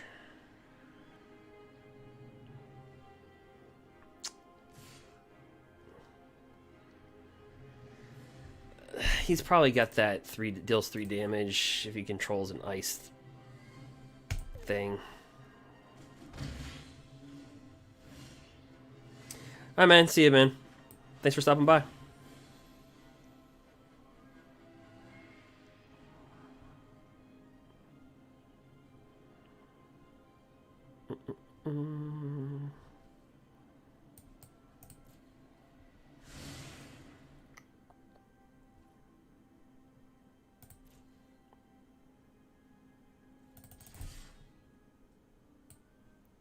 He might double block and then use that ice thing, but maybe not.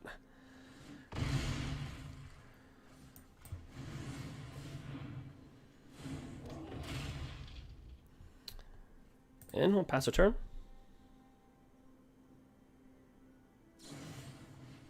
And he does have that ice pick thing. I call it an ice pick. It's frostbite. Oh, I'm getting so tired.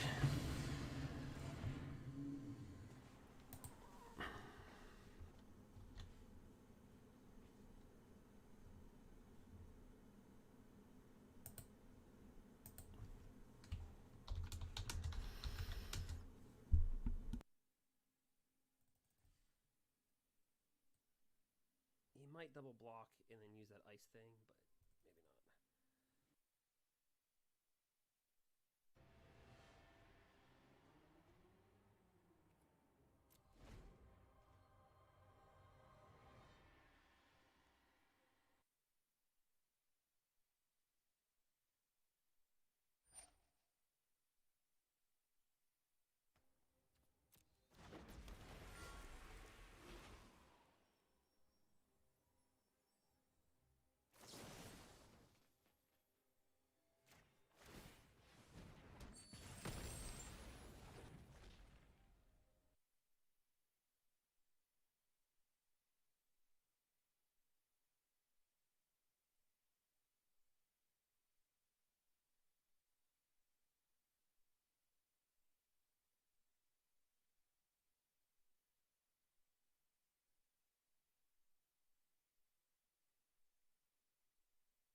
All right.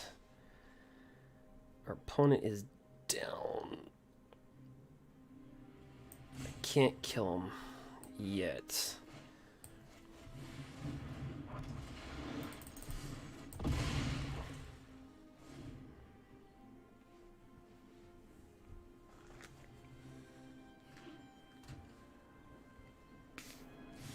Could have an Embercleave.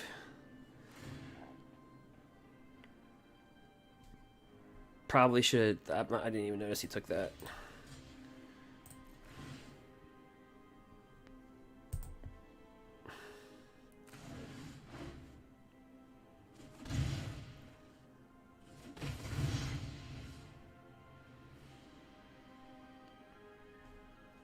I did not know he took my battle mammoth.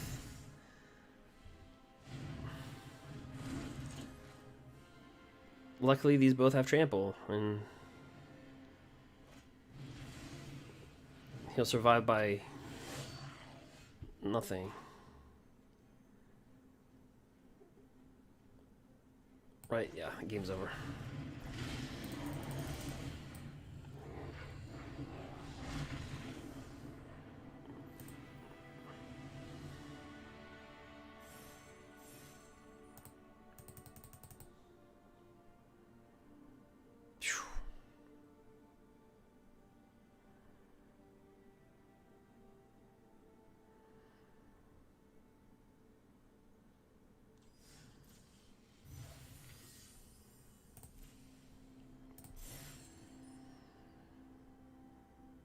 Well, guys, I'm going to call it. This is a lot longer than I was going to do it. But we were one game next to Mythic rank. And then we kind of went on a little losing streak there.